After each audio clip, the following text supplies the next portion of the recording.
Hi everyone, welcome back to the Fetch Quest podcast where we talk about video games and more. Today I am joined by my fellow co-host Logan, Hello. Connor, I and Jay. What's up? So how are y'all doing on this fantastic Saturday? Doing all right. A little tired, but pretty good. All am right. doing pretty okay. All No, right. I'm all right. Just tired. Yeah, just tired, yeah. It's Yeah. around finals week. It's, around that time of the year where, we got to get all of our exams in, all the studying. And I understand that. Except for Brewer though because he has, he's making money with the job. But Yeah. I've been exploring campus recently and God, it's pretty awesome. I do gotta say, it gives me like a breath of something. I don't know. Breath of fresh air outside of your musty room. No, actually, keep my room very clean. More Sure like you do. a Filthy Don't smash like out it. there. breath of the wild. Whoa, I think you may need No some way. hints. You can have some fresh breath. so true. So Smash player. with that being said, today's episode is a very special episode that I and my fellow co-host have been very excited to record. We will be talking about The Legend of Zelda Breath of the Wild, quite possibly the greatest open world game ever made. At least until next week. Yeah, at least until next week. Yeah. Well, Yeah. at the time of recording, to be more specific. Yes. Yeah. So for reference, It is. our listeners, It is. we are Yeah. recording 6 days before the release of The Legend of Zelda Tears of the Kingdom, which is my most anticipated game of the year so far. Honestly, I have not been this hyped for a game in like a long time. Like the only one that comes close is Xenoblade 3, and even then I wasn't as hyped for that as this. That's exactly how I Yeah. feel. This has been my most anticipated game for about 4 years now. So That's crazy. What about you, Yeah, Jay? it is crazy to think how we've come so far because we used to just call it Breath of the Wild 2. oh my I'm gosh, yeah, extremely I excited remember for it. It's definitely my most anticipated game yet.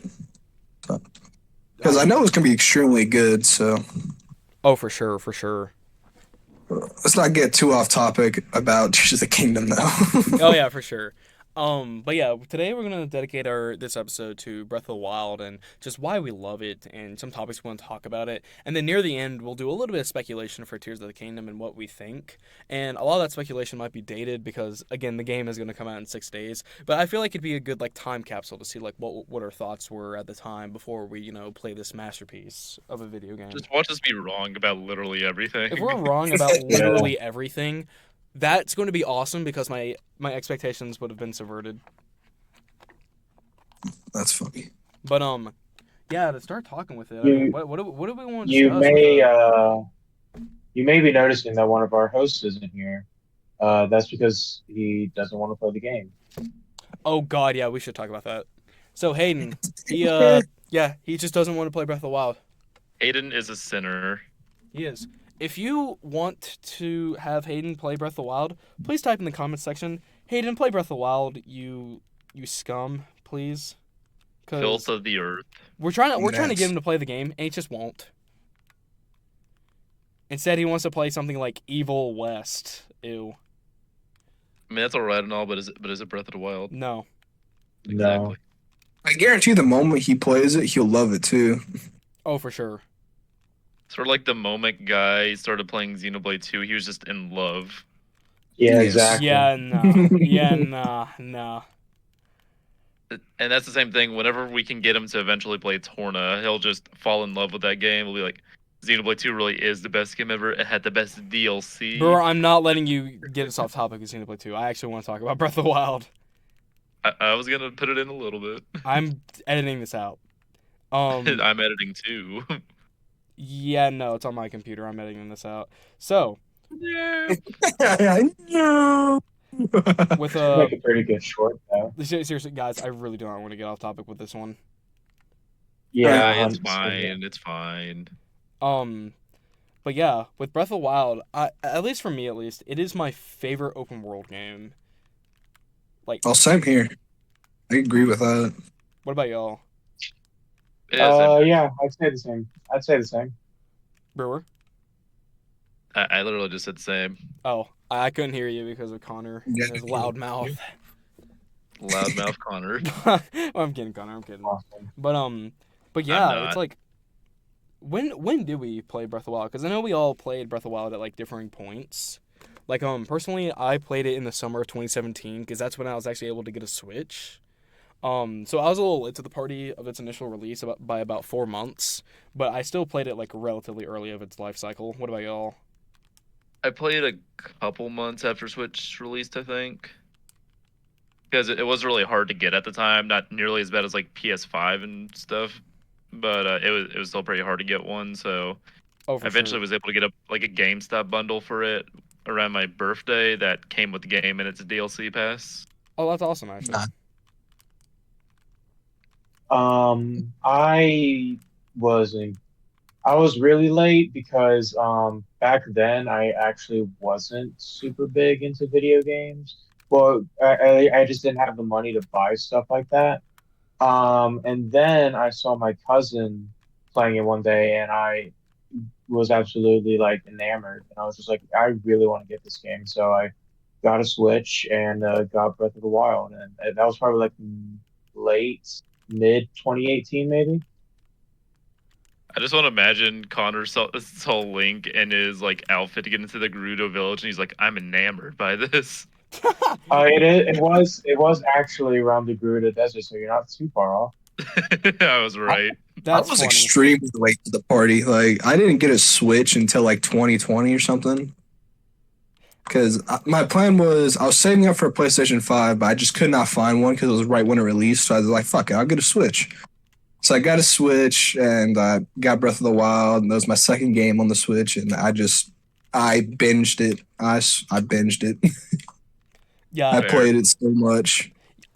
Jay, I Real think quick, you put like 100 hours into that game in like a week. Yeah, something ridiculous. In a week. It was ridiculous. It might have been over the course of like 2 weeks, but I think I beat the game within a week time span while doing shrines. I've done all the shrines. That's crazy, dude. yeah. Holy. That is insane. Oh my god. I'm a power gamer. You may be worse than Guy when it comes to no lifing stuff. He's the So equivalent of those people who binge like an entire series of anime in like 1 week. Yeah, no, because Guy, like when we were trying to get some stuff edited, I was like, Guy, we need to do this, and he was like, guys, I just finished Resident Evil 4. I'm like, oh my god, Guy, for the love of God, stop playing Resident Evil and Pizza Tower for 5 minutes. No, I will not stop playing those games because they're all. Actually, I am going to stop playing them when Tears of the Kingdom releases. But that's besides the point. We haven't even really talked about anything. That's awesome. So what? Nothing. I'm just saying we should talk about something like how it changed the Zelda series. Am I right? Yeah, no, And it's actually really huge. Like the Before different we get to that, what was everyone's first Zelda here, at least that you can remember? Breath of the Wild. Breath of the Wild. Breath of the Wild. Breath of the Wild. Okay, that was an odd Dang. out here. Dang. I never even Yours. considered playing Oh. Zelda until I played Breath of the Wild, honestly. It just wasn't something that I don't know, it just wasn't a series I was ever introduced to. Now you are, and now it's awesome. Yeah. I think the first one I tried out was Wind Waker. The first one I actually beat, though, it may have been Minish Cap. That's funny. I'm 'Cause sorry. my What? history with the Zelda series is a little weird because, like, I still haven't played Ocarina or Majora's Mask or, like, Twilight, but I've played a bunch of the other smaller ones, like Link Between Worlds and Minish Cap. So I never even heard of that one, Minish Cap or whatever. It's It was on the Game really Boy Advance. good. It was really good. Yeah, Yeah, never even yeah, heard it's, of it. yeah. It's on the freaking Game Boy thing for the Switch online right now. Yeah, but that's $50. That's ew. I was just mentioning it. I know. I wish we could actually download the games, but Nintendo. Yeah, but Minish Cap. Yeah. Minish Cap was actually a Zelda game that actually was not made by the Zelda team. Actually, that was actually outsourced to another developer. Same with Four Sword Adventures, I think. Was it good? Oh yeah, I think you're right about that. No. It was actually really good. It's actually a lot of people's like in their top 5. Yeah, I mean there was the era of like top-down Zeldas, and then we got like the 3D Zeldas. Yeah, which that's still debated on like which ones are better because like they're really good games, but they're very different. I do wish they would do like Yeah. another, like at least that for Tears of the Kingdom, like maybe another Link Between Worlds type of thing, where it's another top-down one, because those are still really fun. Oh, for sure, I for mean, sure. technically they did re-release Link's Awakening, I mean, but but I again, don't know if that that's counts. just a remake. I mean, it was a really good remake because playing that versus the original it is like a world of difference. But Yeah, I I was about just to wish say they'll do Link's like a new Awakening is one. awesome. That game is incredible. If you ever have the Oh no, chance to yeah, play it.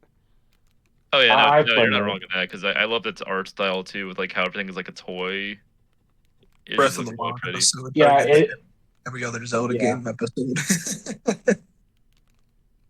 Yeah, Breath of the Wild is just built Um, different. I'm gonna be for real. Yeah. It's a lot of people's favorite game, and for good reason. Oh, definitely. It defined open worlds like for like a standard in a way, because like Yeah, before everyone like looked at Skyrim for an open world in a way, and this game came out and everyone was like, "Oh my!"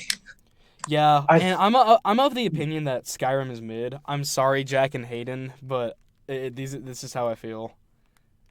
I think the I haven't best played way Skyrim, so I can't to really critique it too much. yeah, me neither. But the best way I think I could describe I guess the effect Breath of the Wild had is the same sort of way you could describe the effect of like Spider-Verse on the animation industry, Oh, for because now sure.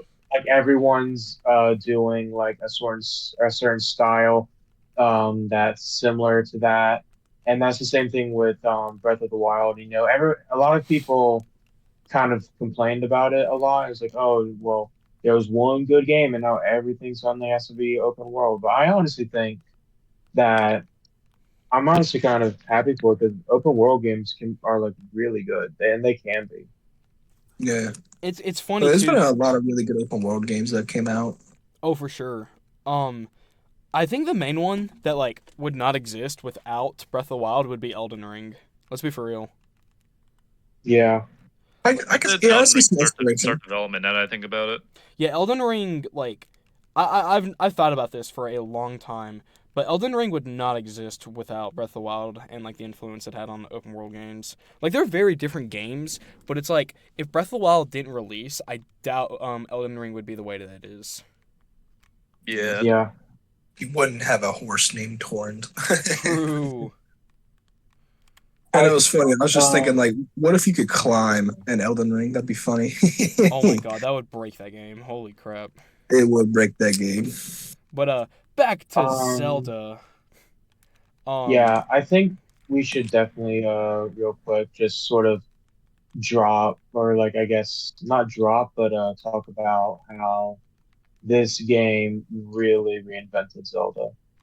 It really did, and that's not even an exaggeration because like the previous No. game to like, at least like mainlines are is it are we counting I think Link about what Between was Worlds? the mainline before that. Link It Between was Worlds. Skyward Sword. I think we should go by at least 3D Zelda since it's also Yeah, just 3D. Yeah, because we'll do like 3D Zelda. the Wii U era was just the remakes for like Wind Waker and Twilight Princess. Yeah. I think we should just go off based not off remakes either. So the next one would be Skyward Sword, and I currently am replaying Skyward Sword HD in order to prepare myself for Tears of the Kingdom, seeing as how um I, at least to me it seems like it's also taking a lot of inspiration from that. And the I guess contrast between Skyward Sword and this game is like night and day. It Yeah, because the really way you is. go about exploring and just like doing dungeons in Breath of the Wild was completely changed to how you would do it in the older games. Because the older games, it was like you could just explore and like do them at your leisure. Usually, like even if you could explore and find the other dungeon, you would need a specific item to get to that dungeon in the first place. Yeah.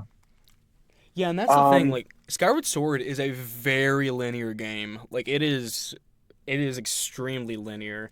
So like the contrast to Breath of the Wild being probably the most open an open world game has ever been is pretty crazy if you think about it. Tutorial, go fight Ganon.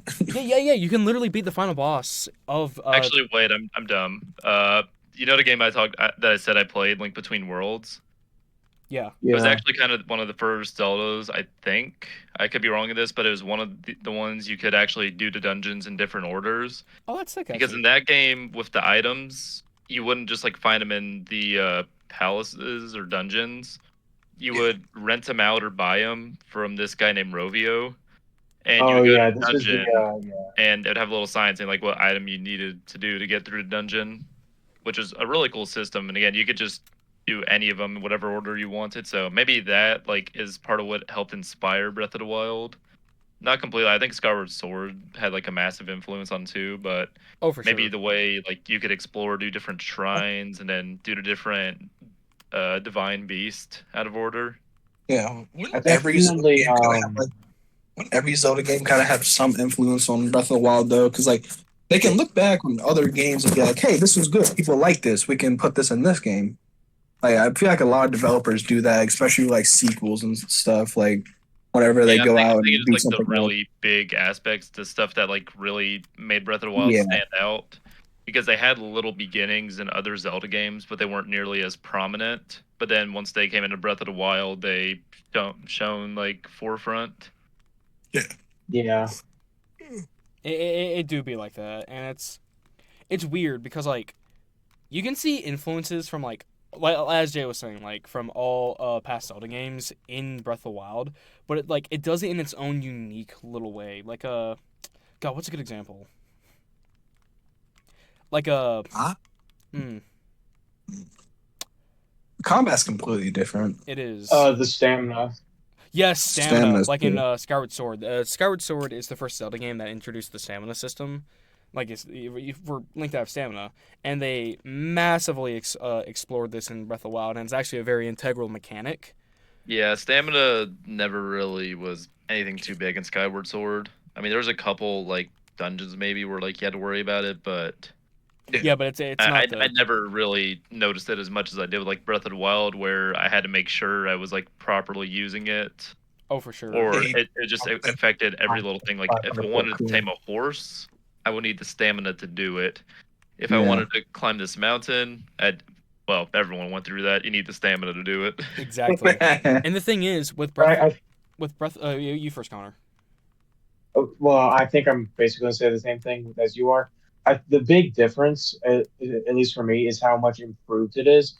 Because Sword's stamina system is, as much as I really do enjoy that game, its stamina system is freaking terrible. Like it's not that great. It's not the worst. I just don't think it's like explored enough. You know? Well, it's the first, like it was like you said, it's the first game that was ever put in. So like, they're like, it's I not going to I be know, polished. yeah. But I I re I really do like how stamina works in this game because like it's fixed in such subtle ways, but those subtle differences make it like all the difference. Yeah. For sure. But something I was wanting to bring up was that in Zelda games you usually get from completing side quests or just doing simple tasks or exploring and whatnot, you can find heart pieces. And when you collect Yeah. 4 heart pieces, that's when you get a full heart. Well, in Breath of the Wild, they changed it up a lot to where you still get, you increase your the amount of hearts you get. But what you do is that you get these things called spirit orbs from completing shrines, which are like mini dungeons. And you're given the option to either spend 4 spirit orbs on a heart piece or stamina, like more stamina, which really incentivizes like how important stamina is in the game for you to like for it to be an integral thing that you can increase throughout the game along with your I think HP. that and just like how confident are you in your skills? Because you could either max out stamina or max out your hearts. If you were always more confident, you would like usually max out your stamina because that just makes it easier to explore the world. Like climbing, you can just jump up a lot quicker instead of like having to slowly crawl up. But Exactly. if there's an enemy at the top, if you needed more of those hearts, then that's where you'd want to have your investments in. For sure. And it creates a lot of player choice in that situation because like not only do they have to think about like the amount of damage they can take, but also like the amount of like area they can travel with that new stamina. Um, which actually it's actually really interesting because the game actually doesn't give you enough spirit orbs to increase your heart's or your stamina maximum. You have to leave one of the two slightly empty. Yeah, that's what I Yeah. was, that's what I was saying. Like you have the choice, like at the end, to like either max out your stamina or hearts. Which I'd always advise stamina on that end because Yeah, I you'll maxed out always have stamina. way more than enough hearts at the end. I invested every playthrough I do. If I do anything, I'm gonna invest stamina first, for Yeah. sure. The more stamina you have, the easier it is to get around that massive world. It is. Which, speaking of the world, I think we should start talking about like the uniqueness of it. Connor, I know you wanted to talk about this when we were planning this, but talk about your favorite people in all of Breath of the Wild. They're laughing because I big fan of the Zora, always have been. And they're laughing because every single time I bring up the Zora, they decide to call me a side-on simp, You and need that's you only should probably half explain true. what the Zora are. Yeah. The Zora have been a very long-standing, uh, I think long-standing race in the Zelda series. First, I believe they made their first appearance. At least as how they are depicted here in Ocarina of Time, They were actually no, they which were actually in the everyone loves. first. They were actually in the first Zelda game, but they were enemies that like I know what you're talking about though with Well, like that's why I said depicted as they are, as the sort of like peaceful not fish people. enemies, Yeah. yeah, as the friendlies. Um, and that's Ocarina of Time was the first time where they were actually like depicted as not enemies, and so um, I've always loved them. I really love the whole aesthetic of them. I love Sidon. He's You want to fuck one of Sidon. Oh god. I mean, we were just talking about how he got enamored by Zelda when he saw the Link outfit. So,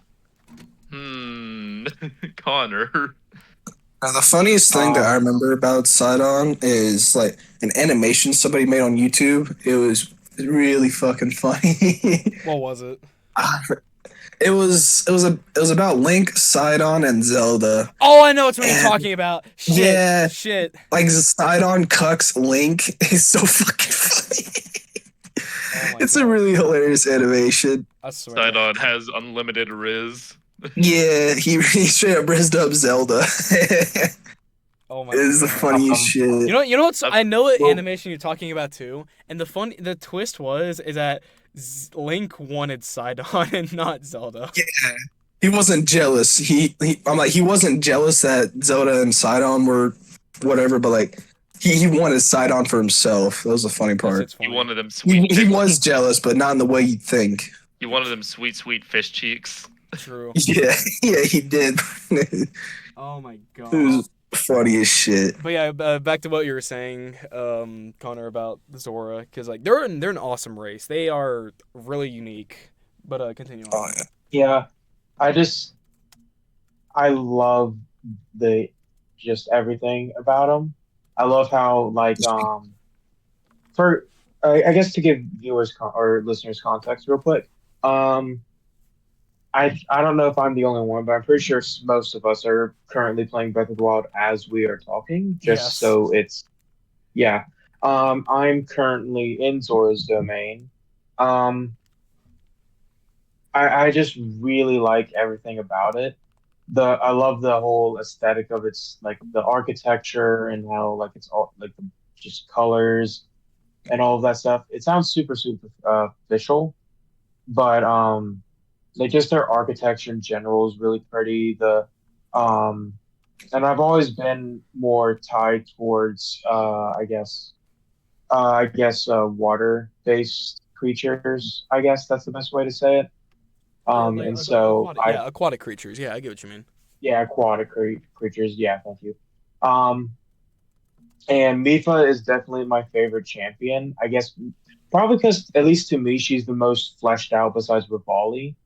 Um, I love Sidon, I don't know. I felt like her whole especially. thing was just like simping for Link as much as possible.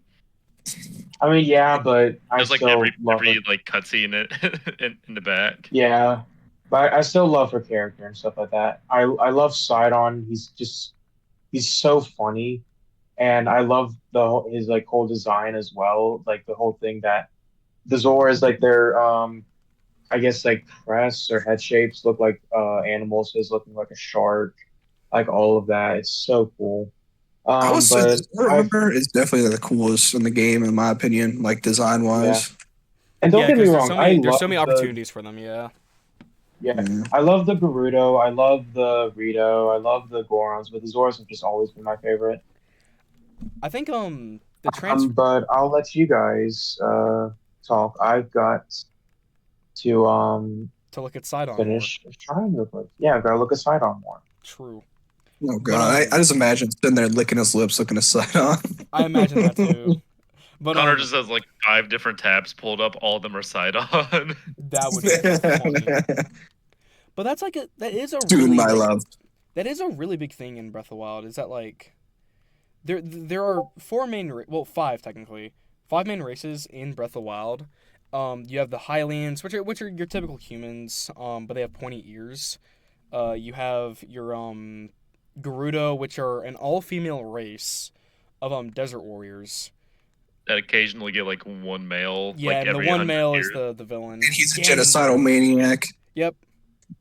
But you have your Gorons, which are like they're like rock people. They stay in like hot areas. They're a really cool race because they focus on mining and whatnot. What else? You have The Rito, yeah, as I like to call them, the the Rito burbs. are really cool. Those guys Yeah. they're bird people, and Burbs. they're the only race in all of Zelda that like has the ability to fly. So their entire architecture and whatnot is designed around like their ability to fly, which I think is just Dude, so cool. imagine your whole race is literally just the Air Force of your world. That's literally what it is. Like I know like the U.S. Air Force, like you have to have some qualifications that like you can't control like eyesight and all that stuff. But imagine you have to like literally just be born as a burb if you wanted to be in Air Force. That's funny. But He's the most racist thing ever, but it'd be hilarious. Jesus. Why won't You're you let not me? a bird. Why won't You you let me can't in? join us. You're a Goron. You think that That's you would just Racism- crash and fall. Racism in Breath of the Wild, of course. how it worked. That's how it worked. But God, what was I about to mention? It was a yeah. There's one more race. What am I forgetting? Zora, Rito, Goron, Gerudo. And then Hylians. Yeah. No. I think I got everything. Are you talking about like just Breath of the Wild or like all the races in Yeah, Zelda? just in Breath of the Wild. Yeah. Because if we There's wanted one race like you're do all the forgetting. races, like That'd take a little bit. That'd take a Sheikah, little bit. What race am I forgetting? like the Sheikah. Oh yeah, technically this is Chico, yes. But I was gonna say the ones that start with a Z. We already mentioned the Zora. Oh right, there's two. I was talking about the Zonai. Well, I Oh, mean that's a God. new one. He said, "All right, Let's they're save that for stupid." later. Let's save that for later. We'll Shut save that up, for later. We'll save that Connor. for later. Oh my God. There's a reason why we're gonna save that for later. I promise. All right. But with the different races in Breath of the Wild, not only do you get Oh wait, there's one more. There's one more. why It's our favorite race, the Koroks. you're right, Oh. the Koroks. Oh my God, I hate them. You hate an entire race just because they made you collect shit. Yeah, Yeah. we'll talk about They that make you later. collect golden shit for the biggest golden shit of your life. But to talk about the races more in Breath of the Wild, it's really cool because because you have these variety in races and what they are and how they interact with the world, you get these environments that are very diverse and different from one another, which like you wouldn't think it works as well as it does, but like the world just like connects naturally in a way, but like every part of it feels different, if that makes sense. Yeah, well, I mean, like the races to tie into like the different parts of the world, and it all like makes sense. Like, obviously, the Goron that can like withstand the heat and stuff, they're gonna be like living in the volcanoes and stuff, and that's where they're gonna be able to get the most natural resources, because the other races like they can't really stand that as much. Yeah, exactly. And because of like the ores and whatnot, they're really big on mining and like oring stuff out, which is really cool. And something that I always love is little details in the game is that if you're actually near like Death Mountain, which is where the Gorons reside, um if you go to their mining facilities and whatnot, they actually have great hammers and weapons that you can pick up that are designed for taking out ores, which Yeah, is which is really nice. Like how all the weapons, a lot of them can have those little effects just to help, even yeah, with just like exactly. Yeah. weird, just things in the game. Which I love the game in its detail for doing that. I think Yeah. it's yeah, the game is very very detailed with what is in it. Because people are like still finding stuff to this day that you can do with the systems. New mechanics and stuff like that.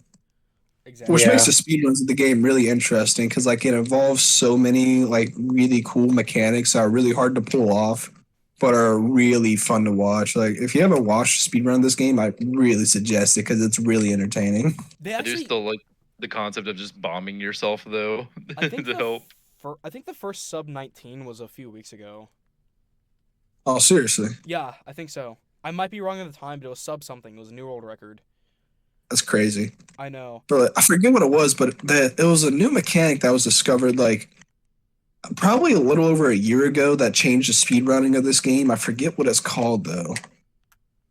It was a new mechanic that speedrunners used. It was really cool. I think it was.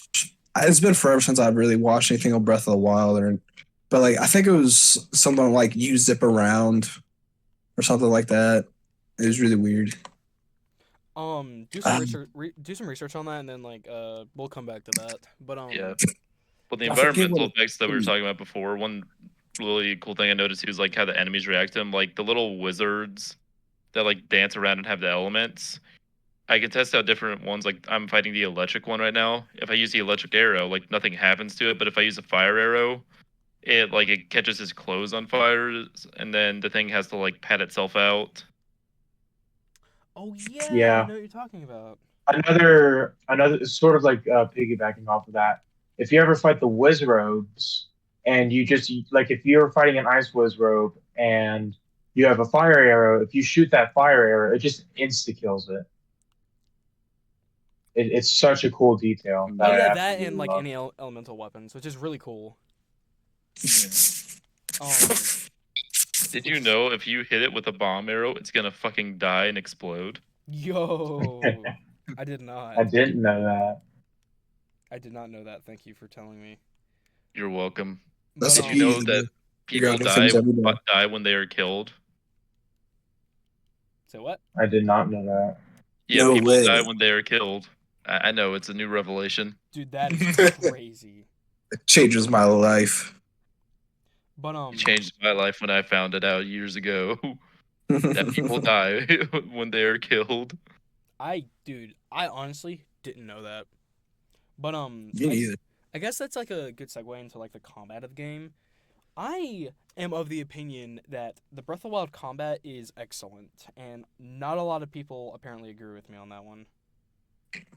I do think it could have been more fleshed out, like still really fun, but my argument is like by the end of the game, it can all feel really samey the way you approach enemies. Yeah, I agree with her. I don't get me wrong. I do think the combat is great, but it does get really repetitive after a while because it just sort of turns into this thing of, uh, you, uh, Backflip, back, flurry, yeah, rush. backflip, flurry rush, or if you're in the air, like spam a bunch of bomb arrows or something.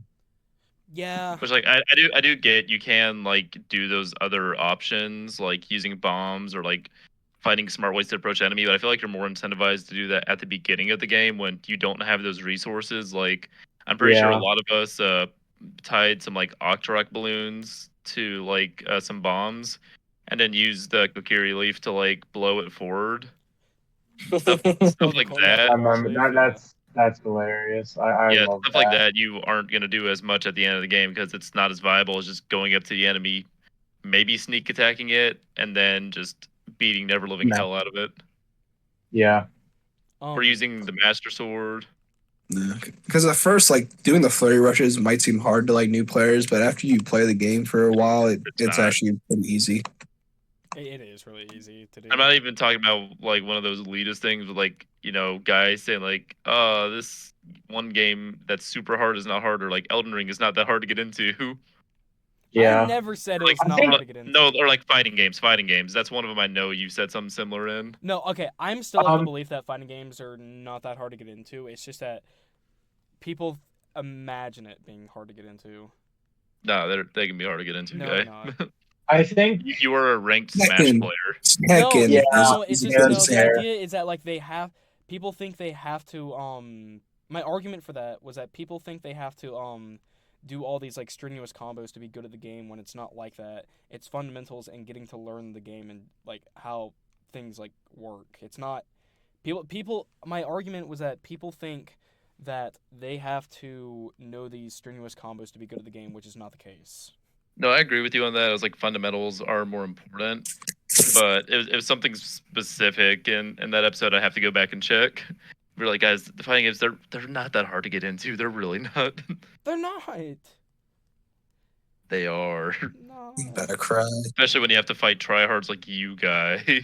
Why are you so Yeah. mean to me? Because you're stupid. You're a stupid little boy. Dang. Well, that's Oh unfortunate. boy. But um yeah, going back to Breath of the Wild, back to the combat. The reason why I think it's great is because some of the stuff y'all actually mentioned earlier is that it incentivizes you to experiment. And I understand like the viable option is to not experiment and like just spam bomb arrows or whatnot over and over again.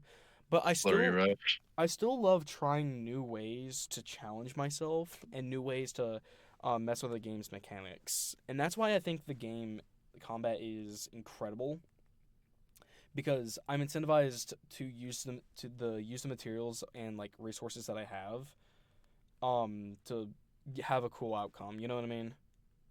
Yeah. yeah. No, again, like early through like mid game, they did a really good job of that. Just giving you all these little things to experiment with. But by the end of the game, it just, I don't know, it just all feels samey. No, I get that. I get that. I really again, this is one of my favorite games ever, so I am gonna be a little bit biased in it, but it's also just like I do think the I mean, it game. is one of my favorite games too. Definitely top three. Oh yeah, but I do understand that. But the combat is something I think is not the strongest point of the game, but I still think it's great. Um, but yeah, but with the combat comes like its weapons and possibly the most controversial mechanic in the entire game, the The weapon durability. making Durability. system. The what I'll be system? honest. I'm probably in the minority, but I think durability is actually like a really cool thing No, that I they agree added. with you. Because Yeah. Well, it gives you an incentive to just like, your weapon's about to break, maybe throw it at the enemy and then like try to find something else. Just like being a resourceful warrior, if that makes sense. I do wish, however, that they had included, because I know what you can not repair, but Like I for know you can like for the champion weapons, I know you can like fix them and stuff like that. I do wish they had done something like that with any weapons, just had like a blacksmith or something, because that would have been like actually really cool. And so if you have like a really cool weapon you love, then you can just take it to them and like fix it. But I do think it was necessary because then you just have a bunch of people carrying around like super broken weapons. No, Yeah, and it would also be that way just too kind of easy. makes that also just makes the blood moon kind of irrelevant because like that respawns all the enemies and all the weapons and stuff in the world. That's actually a Yeah, really good point to why durability is important in that game. That's a really important point. Because like you just run around and just keep repairing your stuff and boom blood moon and they just respawn and you still have the same weapons.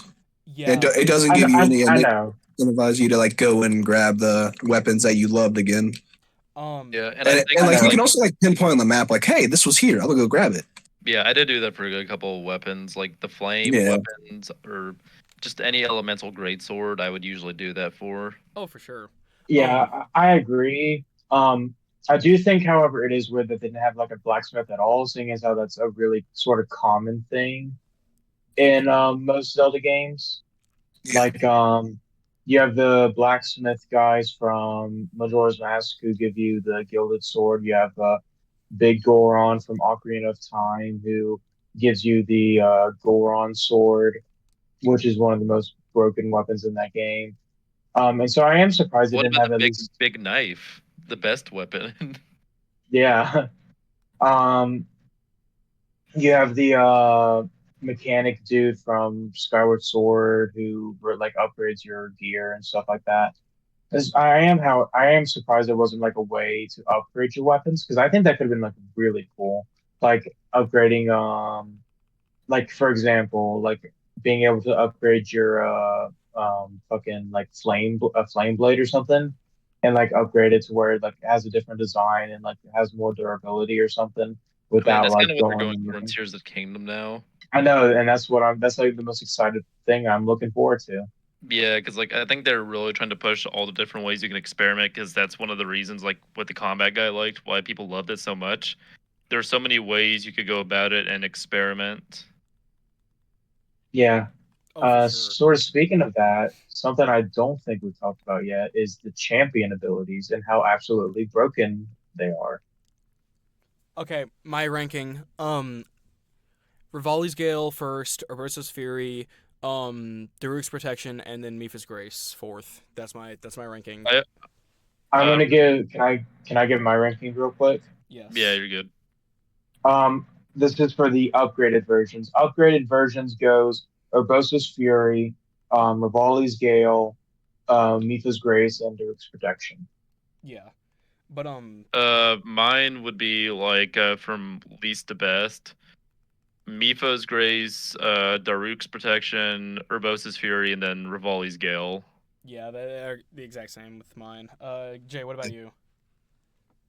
That's rough. Raleigh's Gale is good. I'll put that top. Barbosa's Fury.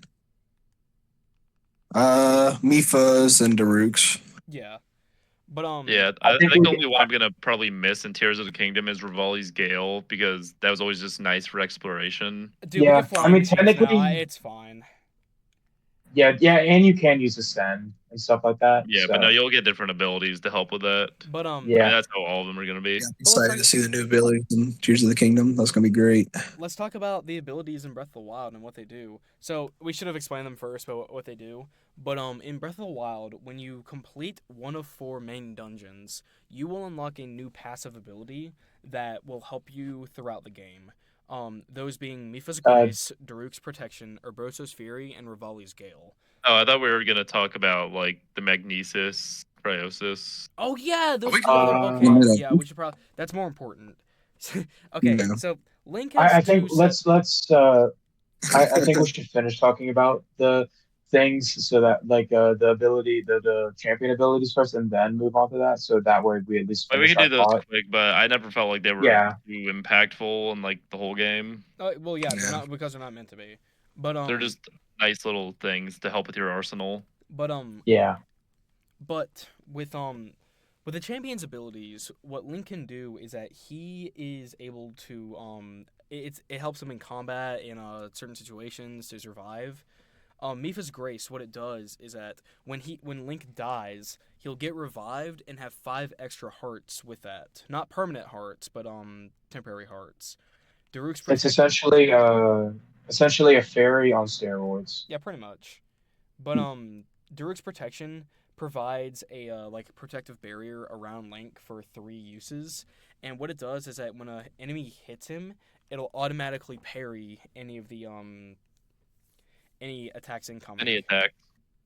Yeah, it's Oh, really helpful for guardians if you're not able to get the timing down, oh yeah, for parrying and your just in lasers. general.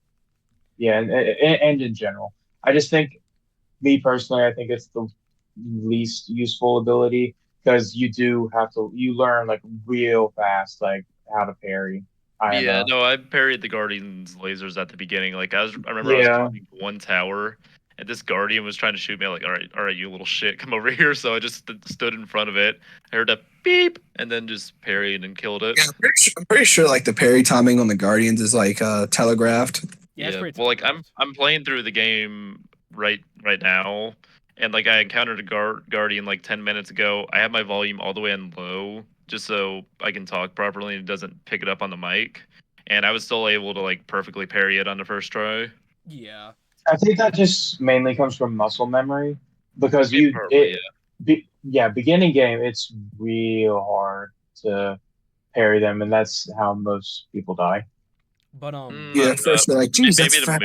maybe the moving ones were bad, but the stationary ones, they're literally just get like by and cover, yeah. there. Yeah, no, they're so easy. I don't They're imagine like, like here it's it just goes. standing You there ready? menacingly. But with these abilities, Link is able to it's able to help him in a lot of situations. Mipha's Grace, which we've already talked about, and Daruk's Protection. Urbosa's Fury, what it does is that when you hold down the Y button for your charged attack, what it'll do is that when you release that charged attack, an AoE lightning attack will strike down and hit any enemies that are in the vicinity, which is very broken for combat. Oh my lord. It is stupid powerful. I'm pretty sure if you have it, you can basically sweep Windblight Ganon and or any of the bosses in like and then in three of them. So if you do three charge attacks, you can basically just sweep any boss. Yeah, honestly, I go for Urbosa's Fury all the time for my first playthrough, just sole due to the fact that it helps me out in combat so much. Yeah.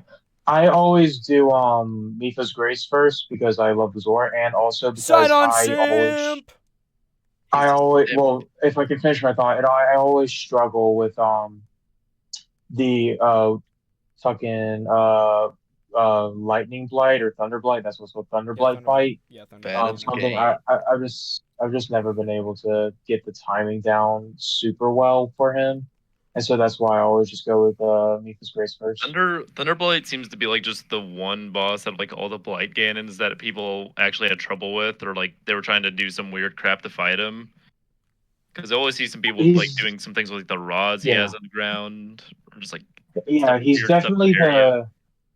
I think since we've already ranked, I think we'll definitely talk about the Divine Beast later, but I definitely think he's the hardest boss. Not Oh, in, yeah, probably in the game. Hardest boss probably in the game. Actually, Yeah. no, wait, I take that back. He's Yeah, second yeah. hardest boss. What's the monk in the DLC? Oh, Monk Koshia, the Yeah. best fight in the game. Oh, by I mean, far. he wasn't that hard, but he was a really good fight. I'm not saying he's the most difficult. He's probably like, I'll probably like iron out it later, but he's definitely the best fight I in the liked how game. you could put bananas on the ground to make him chase him. Oh yeah, to distract him. That's funny. But like banana. and then Banana. but for the final ability, we have Rivali's Gale, which the best thing in the game. It is an ability where if you hold down X, Link will summon a gust of wind that will lift him upwards, which doesn't seem like much in the beginning, but because it is Breath of the Wild, it is the best thing in the entire game because Yeah, it's ridiculous. because it helps so much with traversal. And the main problem with like going up to high ledges and whatnot in Breath of the Wild is the stamina consumption. But Yeah. with Rivali's Gale, it kind of just eliminates that stamina consumption part. Yeah. It also it's really good early game. It's when you don't have as many stamina vessels. Oh, for sure. It's ridiculous then. And it's incredibly broken once you get the upgraded version from the DLC. Because once you get the upgraded version, it has a 2 minute recharge cap. Which is so So it only quick. takes it doesn't it seems like it might be a while, but when you're exploring and doing stuff, it's like it is so fast. It's really fast. But those are Yeah, the it is. those are the champion abilities that Link has throughout the game. But for our viewers who have played Breath of the Wild, they're probably questioning how we haven't talked about this now. But we're getting to it, don't worry. The main selling point of the game, well besides the exploration and whatnot, is the Sheikah Slate abilities. Oh my, those are. Anyone want to start off with that? Real quick, yeah. I guess I'll just listen real quick. You for your Sheikah Slate abilities are the remote bomb circle, remote bomb square, which I just remote bombs.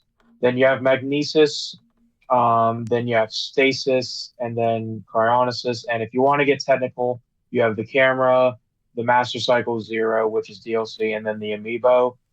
The main ones though are cryonesis, stasis, magnesis, and their bombs.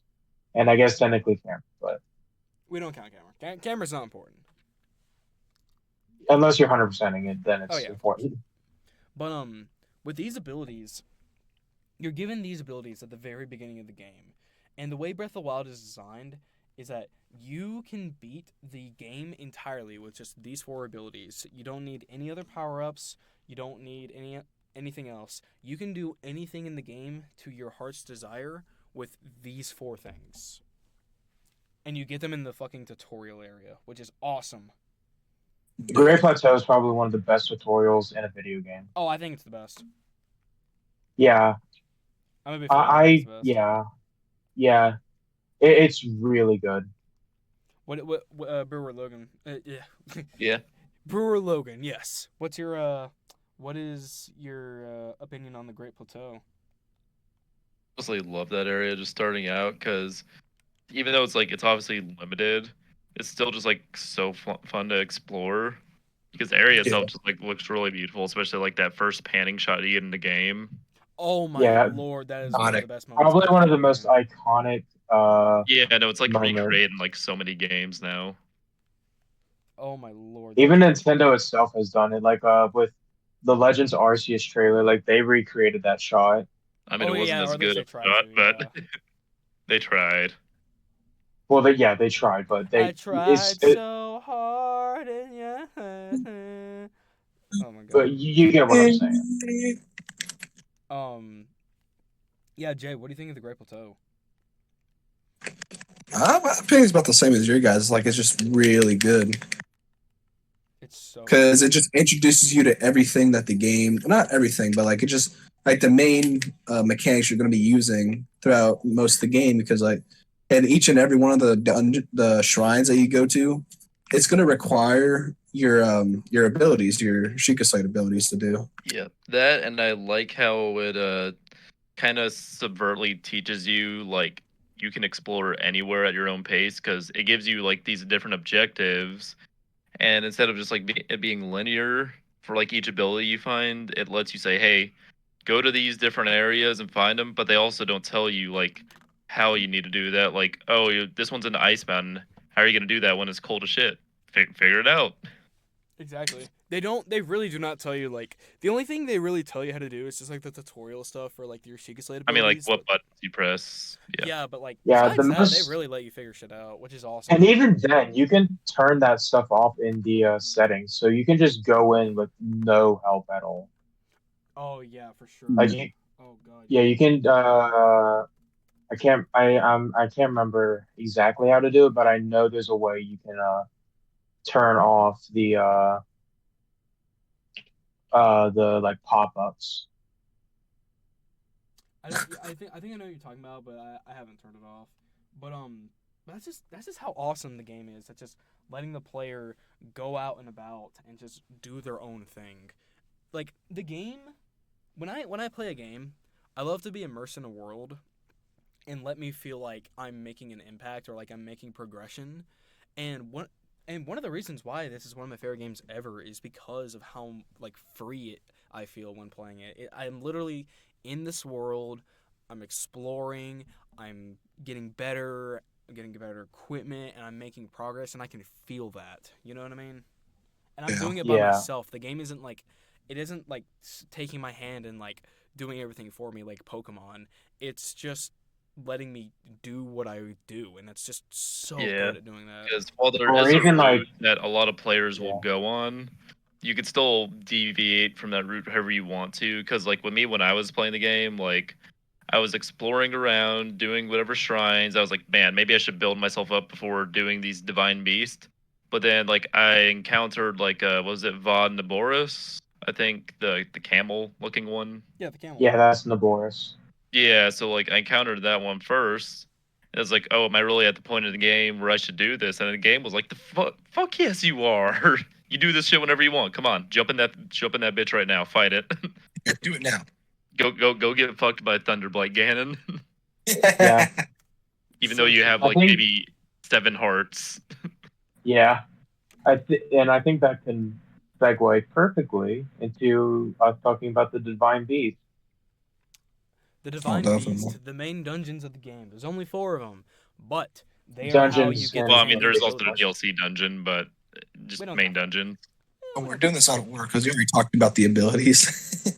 Yeah, I dungeons in quotation marks because, as many people will say, that they are not like traditional dungeons. Would the palace even count as a dungeon? I think there are 2 dungeons that are the closest thing to a traditional. I think that I always count the like DLC dungeon as a dungeon because That's it's like most traditional look at. dungeon Breath of the Yeah, Wild had. and then I also consider the palace, the Hyrule Castle, to be a dungeon as well. With you think Because maybe Korok Forest would count as like a mini dungeon. mm, That's stretching not it. really, That's stretching it, yeah. not I mean, really, that's supposed to because be mini. at least for me, I can always like you don't really have to do anything to unlock anything. You can just walk in there, and at least for me, I've got pretty much the path memorized on how to get there. Um, but the palace definitely to me is a dungeon, not only due to its scale and the amount of like, I guess quote unquote puzzle solving you have to do, because you do have to solve quite a bit of puzzles in there, but it's also due to the fact that it just has a map like the Divine Beasts do. Yeah. No. But speaking of the Divine Beasts, they're the dungeons of the game, and what essentially, The main I dungeons. guess for anyone who hasn't played Zelda, dungeons essentially are like It's they're these essentially like the big storyline of the game, they're- like the quote unquote storyline. Like the game wants you to do it before you finish the game, but you don't have to. yeah, they act as like these big puzzle areas, and then once you complete them, you get the as spoken for champion abilities, which are really helpful. There are these small little puzzle sections that in Breath of the Wild, how they work is that you go in there, and then once you get the map, you're able to change the layout, or just the Divine Beast itself. You're able to change how it works. So, like, okay, I'll give an example for Vah Rudania, which is the Goron Divine Beast. Once you get the map, you're able to rotate its body a certain amount of degrees, and what that does is essentially allows you to like it changes the landscape, so you're able to access parts by using the paraglider, which you get after beating the Great Plateau. You can get it. You can like change the way. Like you can flip it 180, which One allows you piece is to. essentially like split up Yeah, into like there's such a 3 different pieces. And when you rotate it, it like changes the layout inside of the Divine Beast, which which helps you solve the puzzle of the Divine Beast and Yeah. make it to the end of it. One And you thing gotta like I really experiment. Yeah, like thank about you, them- Jay, for explaining it better than I ever could. Yeah, the one way Mm. I do really like them, since like I think I still prefer traditional Zelda dungeons more, but I do think they fit into like what the game was trying to go for, because with the Divine Beast dungeons, it's kind of like still even then an exploration thing. Like when I was doing like what's the one with the elephant one? That's Vah Ruda. Yeah, Varuda. Okay, Or yeah, when I was moving the Varuto? trunk No, for the Varuto. water Varuda. on it, whenever I was I was just trying to figure out how do I get around to this area so I can activate this part of it. What else can I do? It just really incentivized like explore even like this divine beast, or like try to go about it in your own different way to I figure don't it know, out. those dungeons actually kind of like challenged me and made me think. I don't know. They kind of confused me Yeah. in a way. I knew what I was supposed to do, but I just could not figure out how I to mean, do don't it. get me wrong. Sometimes it could be a little bit confusing. Like Naboris was really confusing, like with its like Yeah, I think spinning mechanic. yeah, I think or at least how I found it. The universal hardest divine beast has always been Naboris. That was the first one I Because did. I think it's mainly because it restricts your So movement the most, since you're not able to climb up the sides, and then you have to find a way up to its two humps. yeah. Yeah, because I remember like for Varuda with the water, I was doing some weird crap to do that one. Like I was climbing outside of it in like ways I don't think you were intended to, but it still kind of worked for me at the same time. I mean, technically, every way is the intended way if you really think about it. No, Every I way. know, but I mean, just like the traditional routes. This man literally just pulled the "there is no wrong answer" card. Holy shit! If you can do it, it's right. I want to do it by Yeah. killing Sidon. That is the design philosophy of this game. To be fair. Yeah. You can pretty much do anything, and it's pretty cool. It's awesome. Okay, after an hour of listening to us ramble, if you haven't played this game already, then you've committed a sin. I hope you know that. Yeah, just like Hayden. Just like Hayden, That's why he isn't here. He's a sinner. he's a sinner. Yeah, we put him in hell, aka playing The CDI Zelda games. yeah, we made him play CDI. And something really cool that we haven't talked about in Breath of the Wild yet is like how the environment interacts with each other. Oh Like God, how when it rains and everything, how that affects the world, which is Yeah. really cool in my opinion. Yeah, another thing I think you could also say about that is the three dragons of the game, which Oh, I I forgot about them. yeah, I let's love get the into the dragons. dragons. They're so cool when you first encounter them, Let's especially you're if like- one of them has like a shrine quest involved in it where you have to cure it. Yeah, Nate, I love Naja's whole thing. let's Which let's honestly, I wish they had done more with the dragons. Personally, let's talk about That's the fair. I'm hoping they do more. It looks like they're, I mean, they're obviously still in Tears of the Kingdom. You can see them, but they kind of just yeah, still there's look actually a flying around things. I guess technically this is speculation, but I think it's all but confirmed. There is a fourth dragon, so I'm looking forward to that. let's talk about like what Jay said, like with the environment and how like interacts. I cannot believe how realistic the world feels, even though it's a fantasy like setting. Yeah, It feels Don't go even. outside It when is it's a so thunderstorm. You'll awesome. regret it instantly. You'll regret it instantly. So what? You said don't go outside when there's a thunderstorm going on. You'll regret it instantly. Okay, for any new unless players you of the game, equipped metal items and then just go into a thunderstorm, please. Go dance in the rain. it'll increase your attack power by like 50%. It's actually True. really cool. So you know that Especially episode if of you Pokemon raise it where- into the air. Remember when that episode of Pokemon where Ash won by having Right on Pikachu shock the his- right on horn. No, by having his Pikachu shock his Swellow, so they gain thunder armor. Oh, I remember that shit. Yeah, that's what'll happen. No, I thought you were going to talk about how his Pikachu literally damaged an electric type. Sounds extremely dumb, by the way. I mean, it's the That's anime. They always do stuff like that.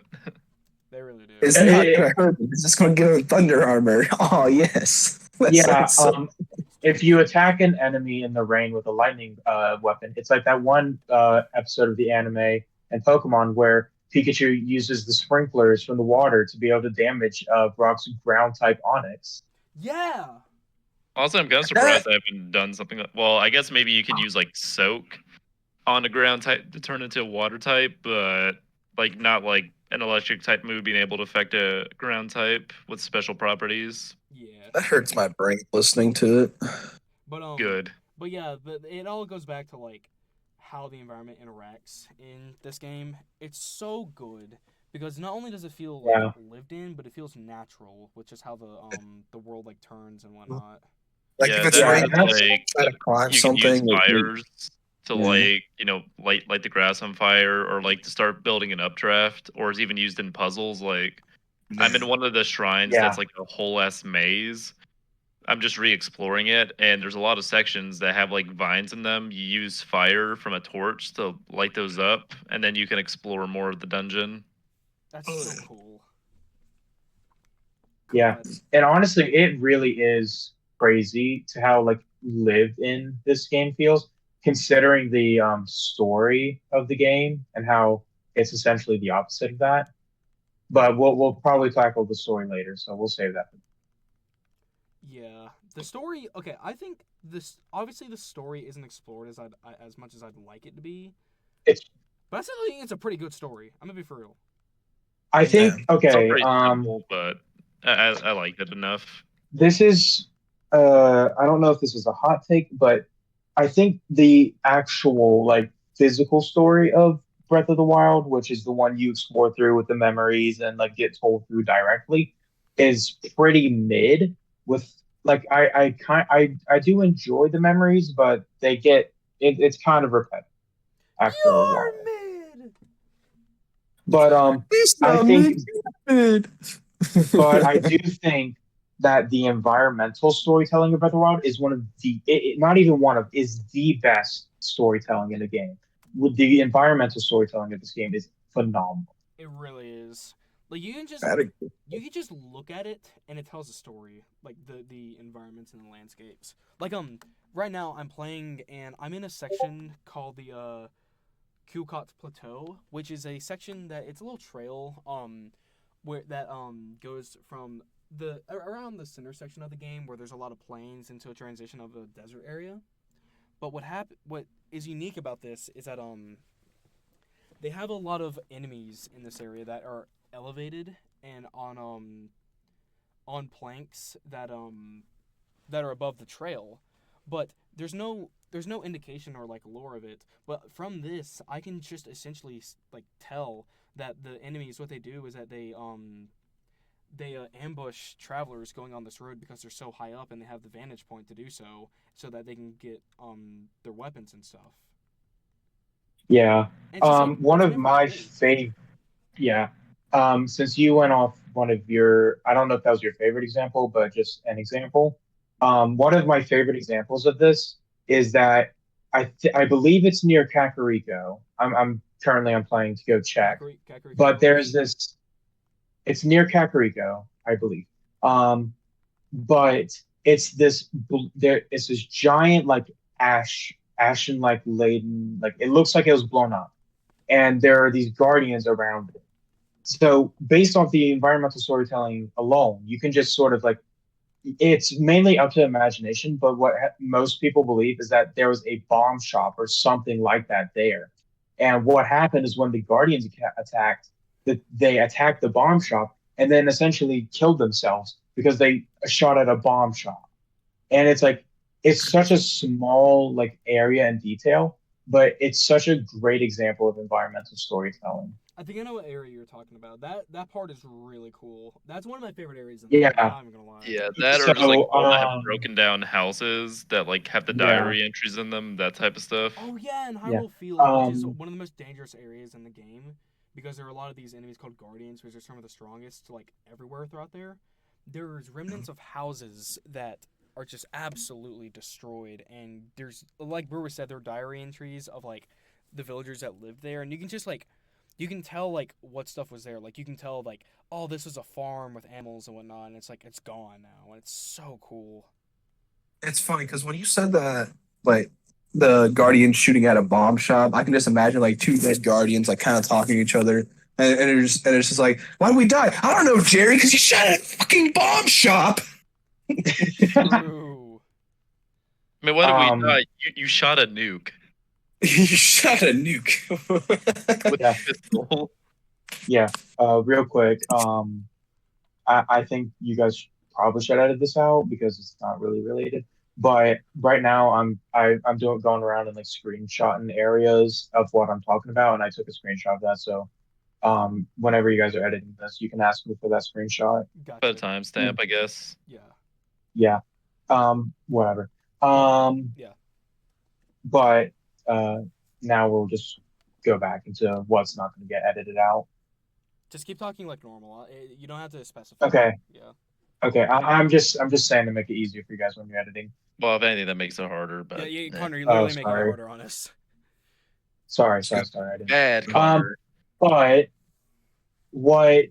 Yeah, that's essentially just really good environmental storytelling with that area in general. Yeah, I It's really funny. it's such a good game. It like again, like as I was saying, like immersion earlier, it's one of those games that I truly feel immersed with. Like obviously I'm playing as Link, but I feel like I'm exploring these lands that have been lived in. Oh, we probably need to specify. Um the Hyrule that Legend of Zelda Breath of the Wild takes place in is like a post-apocalyptic one that that like nations are kind of scattered everywhere, and then like there's not exactly like a central people, if that makes sense. Does make me a little Essentially, curious for like Tears of the Kingdom because it was already post-apocalyptic. How's it gonna be like when Daddy Ganondorf comes in and destroys everything? yeah. Essentially, everyone lives in their own tiny little corner of the world, and you will occasionally come across people who are in the environment, like they do live around and go out and explore the world, but it very like multiple times you'll interact with characters in the book. It is incredibly dangerous to go out and explore the actual world itself, and that helps with the immersion. For But sure. yes, it's incredibly post-apocalyptic. You feel that danger too. Like you, I like again. A lot of people are probably gonna just say skill issue on this one, but Breath of the Wild, at least starting out, it's a pretty challenging game. Skill issue. Yeah, later on it becomes a little easier, but when you have just 3 hearts, you can do something really dumb, like bomb yourself off a Yeah, cliff, It and I then think everyone's had that you can die. experience. It's Yeah, like when you're starting out, you don't really know what you're doing. You have 3 hearts, and you're going around like exploring upon what the game has taught you, and you're gonna kill yourself. yeah, I mean, pretty it's just much. gonna happen. It's going to happen. Like no matter like what, even if you try to prevent it as much as you humanly can, you're going to find a way to kill yourself. That Yeah. or you're You're just going to mess up. you're you're stuck in gonna the get thunderstruck, flow. and you're gonna be like, "What did I do wrong?" You're stuck in the flow of being a dumb bitch and killing yourself. Flow. Yeah. The flu. Yeah. Oh, God. So the so I guess this is one of the more contentious parts of the game, which a lot of it's contentious. There you will find an argument for every part of this game, but is that of the actual overworld and how there really a lot. Some people think there isn't like really anything in it. They're lying. Um, They're lying if like they say that. yeah. Or they haven't Um, played. They haven't played the game. well, because like most people like they're like at least they're like oh there's not an enemy every 2 feet there's nothing in the overworld Mm. which is not true but the game does do stuff to actually help with that and that sometimes like you'll be running around and you'll like find and then like all of a sudden you'll hear this music kick in which is very cool Oh, yeah. and then all of a sudden like oh yeah there's a Yiga clan member and for those who haven't played it the Yiga are the evil versions of the Sheikah, which are a race in Hyrule. They're essentially just ninjas. They're just evil ninjas, if you want a clear point on Obsessed with that. bananas, though. They're absolutely obsessed with bananas. Bananas, yeah. They're Pathetic you could Ganon. say they're bananas. Kill me. No, there's 2 really cool points that we haven't covered yet, and one is I think we actually missed the race, or I could be wrong, but you know the big ladies they use to upgrade your armor. Oh, the Oh, the Great Great Fairies. Fairies. Oh yeah, Great the Yeah, the great Fairies, great yeah. fairies. Yeah, we did forget about them. Mommy the big milkers. lady. For sure. I But I I think Connor's those women probably awakened something in me. I'm not even gonna lie. Jesus Christ guy.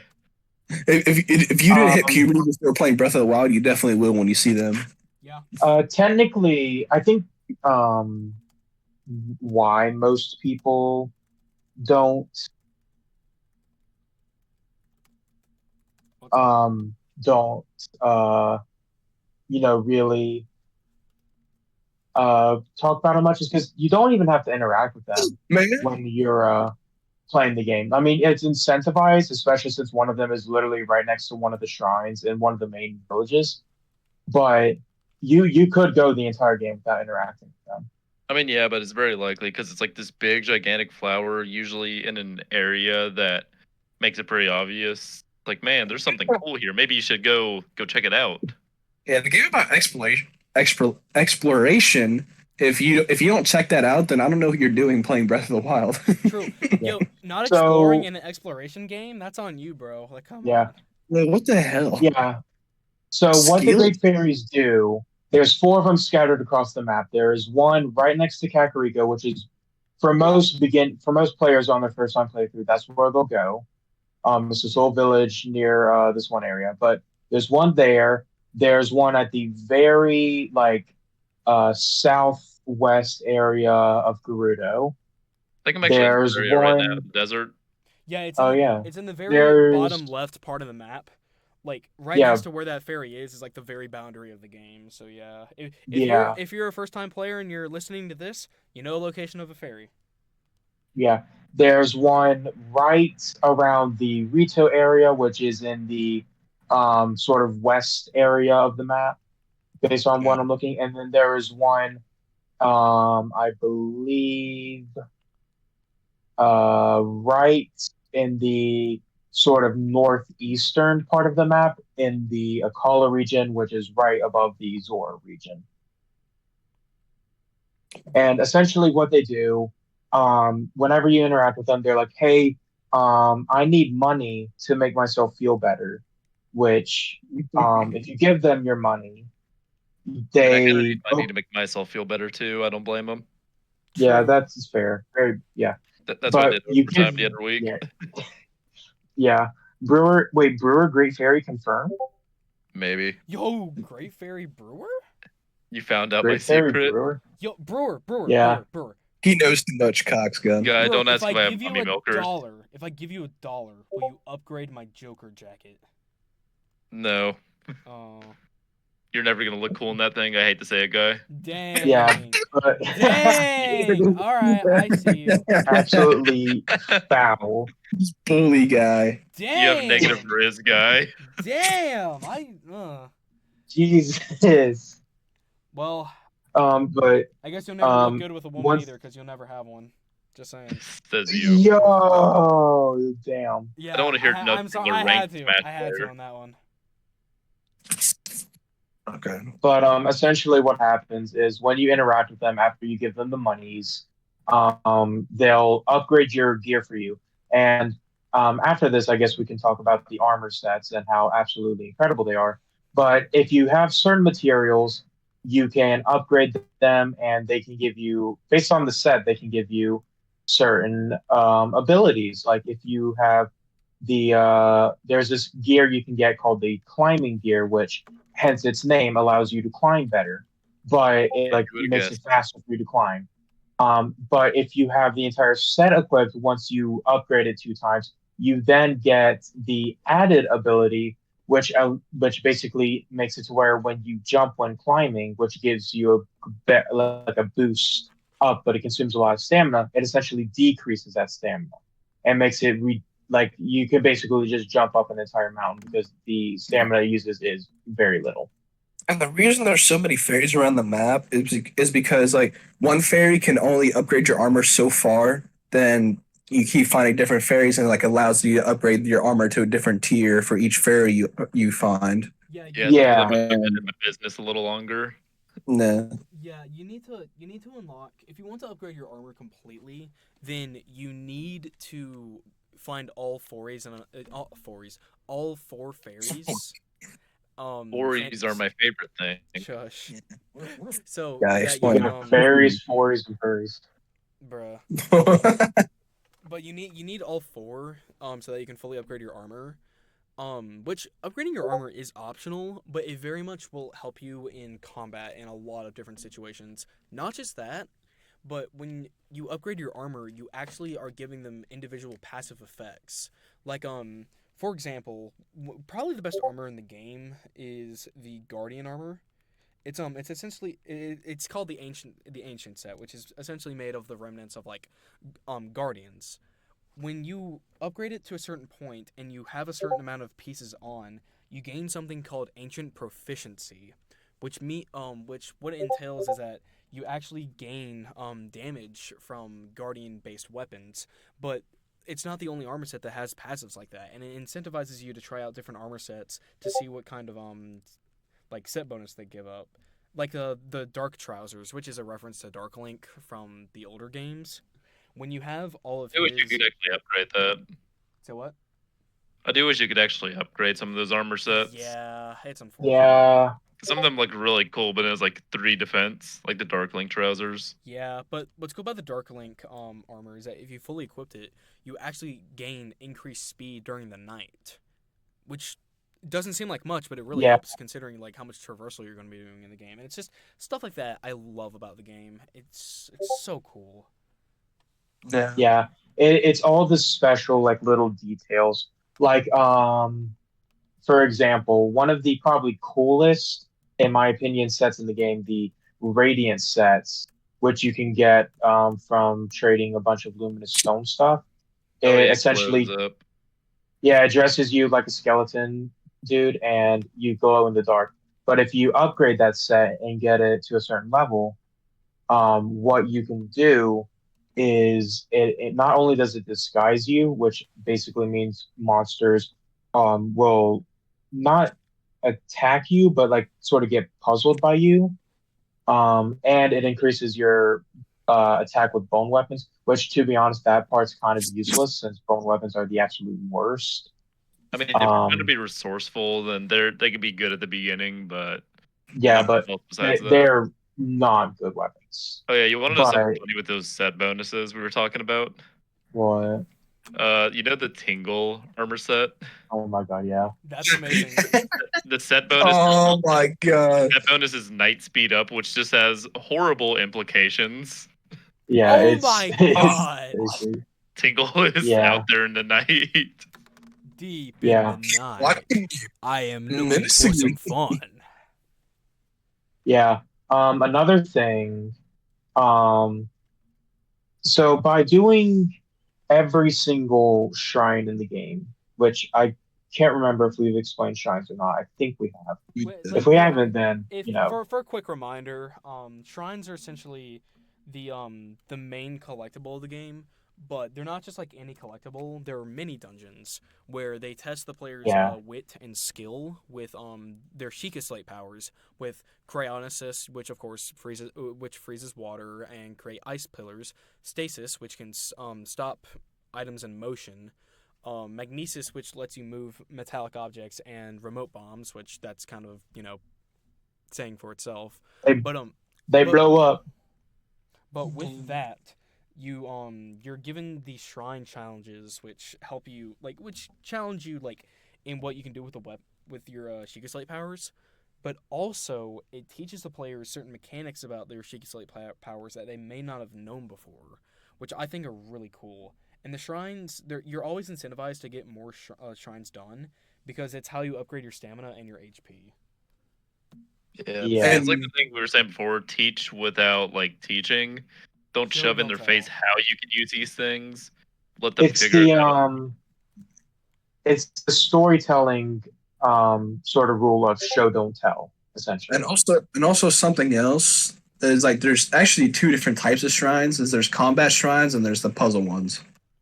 Yeah, the Actually, majority three. of them are puzzle shrines, but Yeah, with the there's an combat occasional combat. shrines, yeah, puzzle shrines, as the name implies, they give you a puzzle which can, depending on the shrine, vary on length, That's what Guy just skill, and described. stuff like that. Yeah, That's what essentially, Guy- they're the main ones. The combat shrines are these tests of your abilities in combat, and they'll put you up against these little, I guess, baby guardians is the best way to explain them.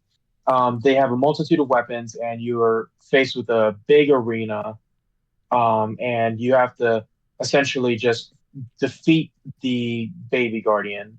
And as with the shrines, depending on the shrine, you can go up against a really easy guardian, or you can go against one that's got a crap ton of health and a bunch of really strong weapons.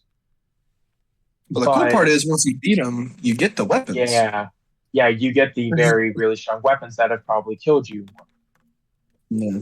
Yeah, what I like too is like there are also some just like variations out of that.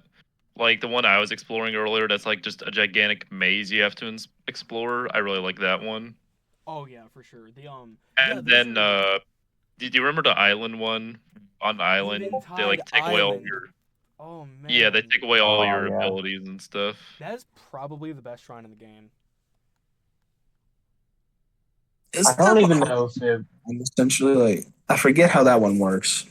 I know you just So go there even with like next to nothing, and you essentially just got to get off the island. not I yeah. forget how you exactly. get there. You're given the challenge I of like once you enter the island. This is how Eventide Island works for listeners.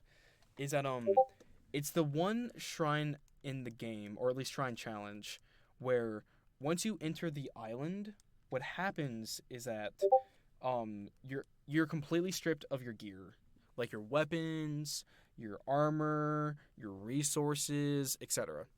And what Eventide Island wants you to do is that it wants you to complete the challenge with this newfound skill that you have, but from a fresh loadout. Really challenging you to incentivize your creativity and what you've learned so far. And Yeah, it resets you to 0 basically. yeah, not permanently. It's only for the challenge. It's only for the challenge, but it's really cool because you get to see like how truly skilled you are at the game and like how well you know the mechanics. Um, and you When you beat don't have some busted weapons to fight the like Hinox and all that in there. exactly, You don't go cobbling with a guardian weapon. exactly. But it's such a it's such a cool shrine. And it's just stuff like that is scattered throughout the game and incentivizes creativity in so many unique ways to play the game. yeah. Oh Um, yeah. Um, it's one of those shrines that I would categorize as an overworld shrine. Essentially where most of the main puzzle of the shrine is to just do a thing in the overworld. One of the Objective. best examples being Eventide, where as said, when you ever you enter Eventide Island, you get told like, "Hey, we're gonna take away all your crap, so you have to like solve the thing uh, uh, without your equipment that you've relied so much upon." Um, and then that's one of the best examples of what I consider overworld shrines. Another one, or I guess a group of another ones, I'd say are the Lomai Labyrinth. yeah, those Um, were the mazes that the maze type shrines that Brewer was talking about. yeah. Um, That one's what fun. the Lomai labyrinths are, there are these three shrine or like giant mazes in the map. There's one in the southwestern area. There's one in the very north area, and then there's a third in the northeast area, like very northeast area. And essentially, you just have to you have to go through the maze and stop yourself and from getting killed, and then find your way to the shrine. And then once you get your way to the shrine, you get a one of three set of an armor set, depending on which one you are, which is the barbarian armor. Um, and I'm pretty sure we'll talk about that later, but I have a lot to say on the barbarian armor. But essentially, what it does is that you look like, I guess, a barbarian, and it incredibly boosts your attack to almost ridiculous levels. It does, and it's actually like probably the second best gear in the game besides the Guardian armor. It's really good. Um, but thinking about it now, we've talked about a lot about the mechanics and whatnot, and we haven't gotten to this now. But I think this would be a good time to start talking about it. The story of Breath of the Wild. An hour and 30 minutes in. Let's Oh yeah. go. Yippee. That's what's up.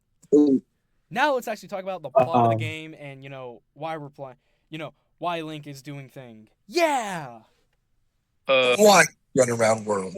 Woman Yeah. fight off Pigman for 100 years. True. Yeah. So So I'll start us when off. I'll start you us off. okay, okay. Um, so the Legend of Zelda: Breath of the Wild. Usually, how a Zelda game starts is Ganon does something evil, or the rise of Ganon is being feared, and so Hyrule is in preparation. And meanwhile, Zelda gets captured. Yada yada yada. Um, The princess is another castle. Yeah. Wrong game series, but yeah. Um, but essentially, with Breath of the Wild, the story of it is centered around Zelda heavily, and in this version of Hyrule, Ganon is more seen as a force, seen as something called Calamity Ganon. And essentially, Zelda is prophesized to be the one who is able to seal this Calamity Ganon away. So because of that, she has so many high expectations of her. And for those who have never played any Zelda game before, usually Zelda is the reincarnation of the goddess Hylia, who is usually the one who Hylia is like she's the god of everything essentially in the Zelda universe. But Zelda is supposed to be the reincarnation of her. But the thing about this Zelda is that she doesn't unlock her powers instantly, and she actually struggles to, because she has other like aspirations and things that she's working towards. Like she's actually a nerd and a scholar, which is like really unique for a take on Zelda. But unfortunately, Zelda is on. Excuse me, sorry. Particular, you get a nice shot. Sorry. Hey. I'm not gonna. I'm Jay. not gonna say what. I'm not gonna say it. I'm not gonna say it. Guys, I disconnected. I mean, we're talking about that, but like literally an hour ago, Connor was simping over Sidon. Guys, hey, I disconnected. Okay. Oh, I disconnected. I'm just gonna continue from where I was at. Oh, what did the recording mess up? No, it's just Wi-Fi with Discord. Okay. Recording's fine though. Edit this out Damn, and you post. Sure. Discord. Edit this out and post. Zelda is a scholar in this game, which is a really unique take for Zelda as a character because she's always seen as like this nice and well-dressed princess, but she has other aspirations. But she unfortunately is not able to awaken her power before Calamity Ganon strikes, and because of that, Hyrule is put into about a 100-year struggle with Calamity Ganon running free, and it's your job as Link, who is her assigned knight, to rescue Zelda from her fighting off Calamity Ganon for over 100 years by gaining the powers of the previous champions, which were also people who assisted Zelda before Calamity Ganon rose, get their powers and defeat Calamity Ganon once and for all. Well, that and the divine beast. Yeah, and save the that they Divine control. Beast. Yeah, because that's part of what happened. Like along with the Guardians, originally the Guardians were designed by the Sheikah to help fight, but then Calamity Ganon was just No, they like, weren't designed. No, fine. wait. They were no. Hold up. I'm so sorry. I got my lore mixed up for a second. They were discovered because the Sheikah in this universe, like the Yeah, the that's what I say. Sheikah made them. They were building Yeah. them in preparation for the Great Calamity because uh, Calamity Ganon was something that was like prepared for like thousands of years. Yeah. And before he like ravaged the world, they like the Sheikah built the Guardians to like aid whoever was gonna fight him at the time. But then stuff happens, and he kind of just hacked the Guardians to like do his work. Yeah, so the boom, Guardians were that's actually when meant they to be a had to fight defense him. force, which is really crazy. So sorry. Yeah. Why they're called Guardians. Nah, you're good. You're good. That is why they're called Guardians. You're so right. Holy crap. Yeah, it's the same thing with the Divine Beast because they were being used to like fight off like the forces of Ganon. Which I mean, even if you look at like, I haven't played the Warrior prequel thing, but I know you can use the Divine Beast to fight in that. We AJ failed to Clark. mention this, but it kind of goes along with the story. But that's another reason for going after the divine beasts, because with the bosses we mentioned earlier, at each divine beast that you fight, for each divine beast that you fight, it makes the final boss easier, It does actually, yeah. which does also help out. Not just talking about like getting the powers and whatnot. Like literally, there is a cutscene that plays if you do the Divine Beast. before fighting Calamity Ganon, where they attack with all the Divine Beast at Calamity Ganon, and it'll reduce his HP by half. It's Yeah, one of the that coolest I think the cutscenes. spirits of like all the other champions kind of show up too. They're like, "Take this, you fucking pig prick." Yeah, Take it's this, one of the asshole! coolest. IMO is one of the coolest cutscenes probably in the Zelda franchise. IMO. Oh, it so is. It's such a good cutscene. But yeah, that's the I'll essential, say like, that does make it a little anticlimactic for the final boss, but I otherwise, disagree. yeah. Tears of the Kingdom. But I will I mean, say Calamity the Ganon was all right, but the Dark pig Beast Ganon. form Yeah, where you're Dark Beast shooting Ganon. arrows. I mean, I Yeah, think we everyone don't knew talk that was lame. about Dark Beast Ganon. yeah, Nobody likes it's not even a Ganon. bad fight. It's just like it's so easy. Yeah. That's the problem with it. But It's very gimmicky. That's what it is. It's a gimmick fight. it's extremely gimmicky. I And he does I wouldn't stuff even the say. shield that like Fireblight Ganon had, so you kind of know what to do in that. Yeah. He's fire, Um, he's water. but with No, I was talking about like the big heat shield. Oh yeah. I know what you're talking about now. Yeah. Yeah, yeah. No, I do um hope they improve that with Tears of the Kingdom, especially fighting like the human Ganondorf, Well, or maybe even just possibly Demise.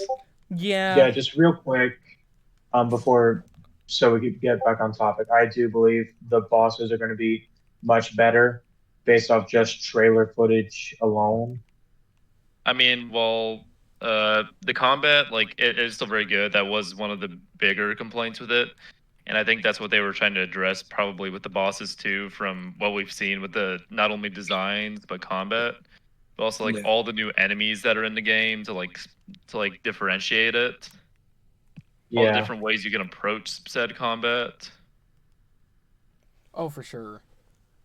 Um, So it isn't just like, oh, silver bokoblin, silver moblin, oh, a Lionel.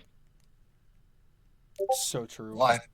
yeah. But going back to the story before we like go off on a little more, I I actually like the plot of Breath of the Wild. Like it's not the most complex thing ever. It's no Berserk. Goat series, goat series, goat Oh series. my lord. But Shut Stop the simping for fuck up. Berserk for 5 minutes, guy. no, but I do think like for what it is and like for what it is in the game, I think it's pretty good, and I like it a lot because I like the characters that are presented, and I just have a fun time with it. But that's just me. Yeah. Um, but yeah, that are there any other things you want to talk about with the story? Guy. Yeah. I dare you to do this, okay? So All right, all right, you all know right. how you're like Berserk inspired everything, right? Right? Because it literally did. Yes, dude, I would not Okay, exist okay. if Berserk didn't exist. Did Berserk inspire Hello Kitty? Yes. No, no.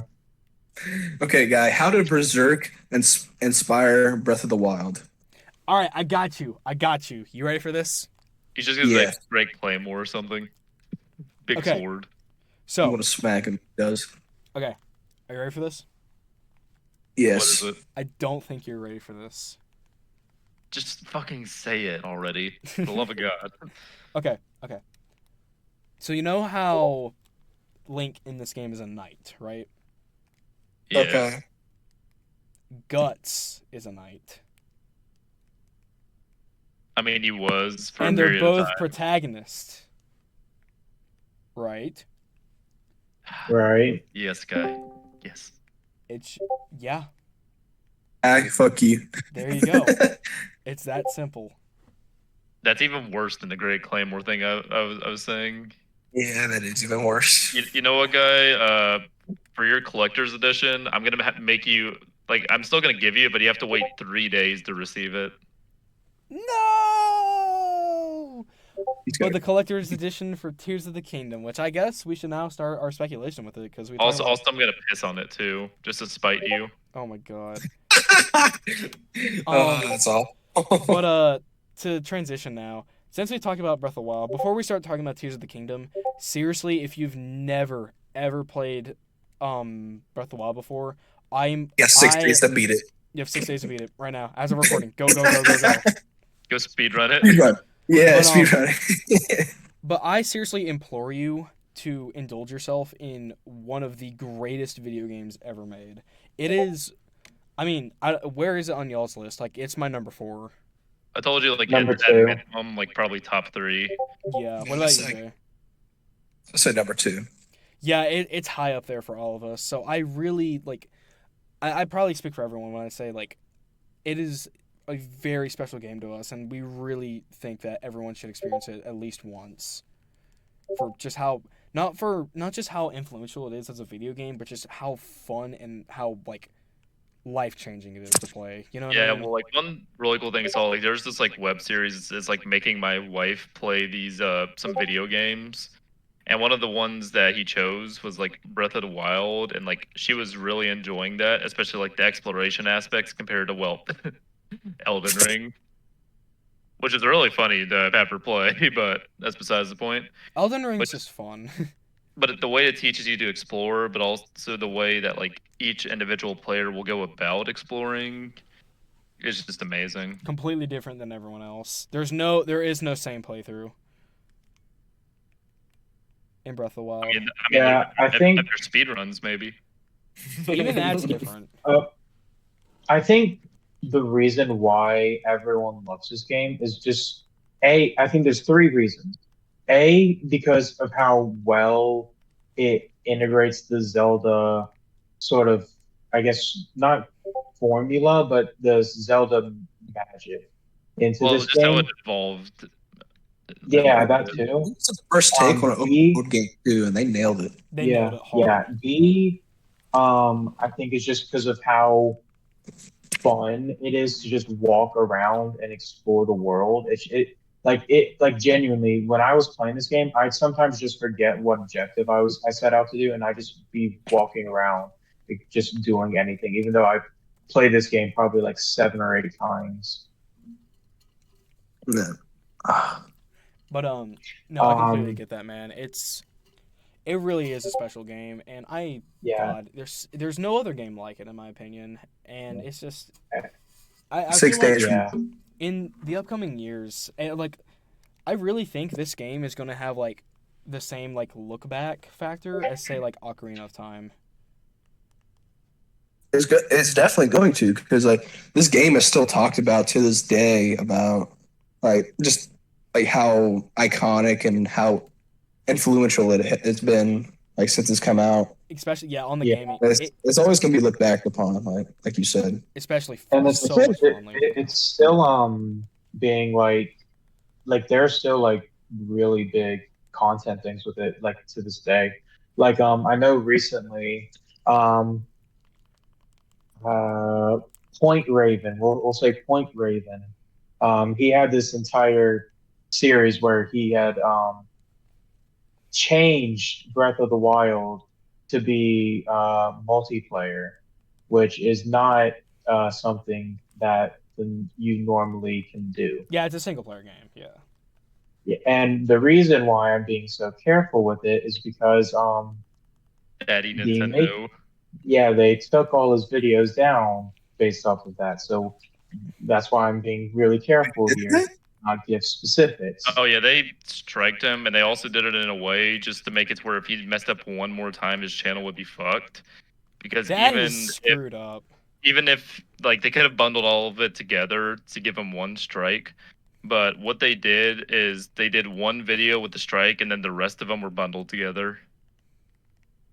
Yeah, I Some had of no them weren't idea. even like modded I think content that's what talking either. about too. One of them was just like an episode of like simping for Sidon. Funnily enough, That's Yeah. funny. it is funny. I did not know that happened. That's messed up. That is kind of messed up. Nintendo's really big about their IPs. That's probably an episode for itself. How dare you? That's probably an episode for itself, especially what we're seeing now with Nintendo Ninjas and leaks, which I'm kind of glad for because I really don't like. I don't want Tears of the Kingdom spoiled for me, but still, it's I mean, for crazy. fan made stuff, that's the one aspect they've always like been really dumb on. Yeah. Because it's like little Timmy makes a drawing of Mario, but it's his own take on it. And he's like, Nintendo, look what I made. Get that the fuck out of here, Timmy. Yeah, pretty much. That's ours now. It's, You ruined our RP, Timmy. But that's why there's Dare like We're all sending those our ninjas memes. after you to fuck you Yeah. over, Timmy. We have a There's all those sniper memes looking of right now. We're Whip gonna it send up, you to Mike. China, make your social credit negative 500. Minus That's so 10,000 messed up. social credit on that one. Holy shit. You won't be able to Yeah. even buy a fucking chicken sandwich, Timmy. Yeah, Jesus. Yeah, You gotta there's buy a a lot of fucking Slim memes. Jim out of the store. But I think What we should start uh transitioning more towards Tears of the Kingdom speculation since it's out in less than a week. Like Well, I mean, right now it's technically out if you're talking about damn people leaking it. Like, oh my god. yeah, there's so many people.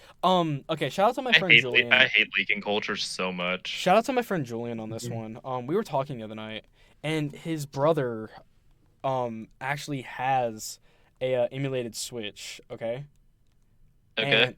and fine. it's an emulated Switch, and because of it's emulated, he's able to play Tears of the Kingdom right now. Like he's playing it right now.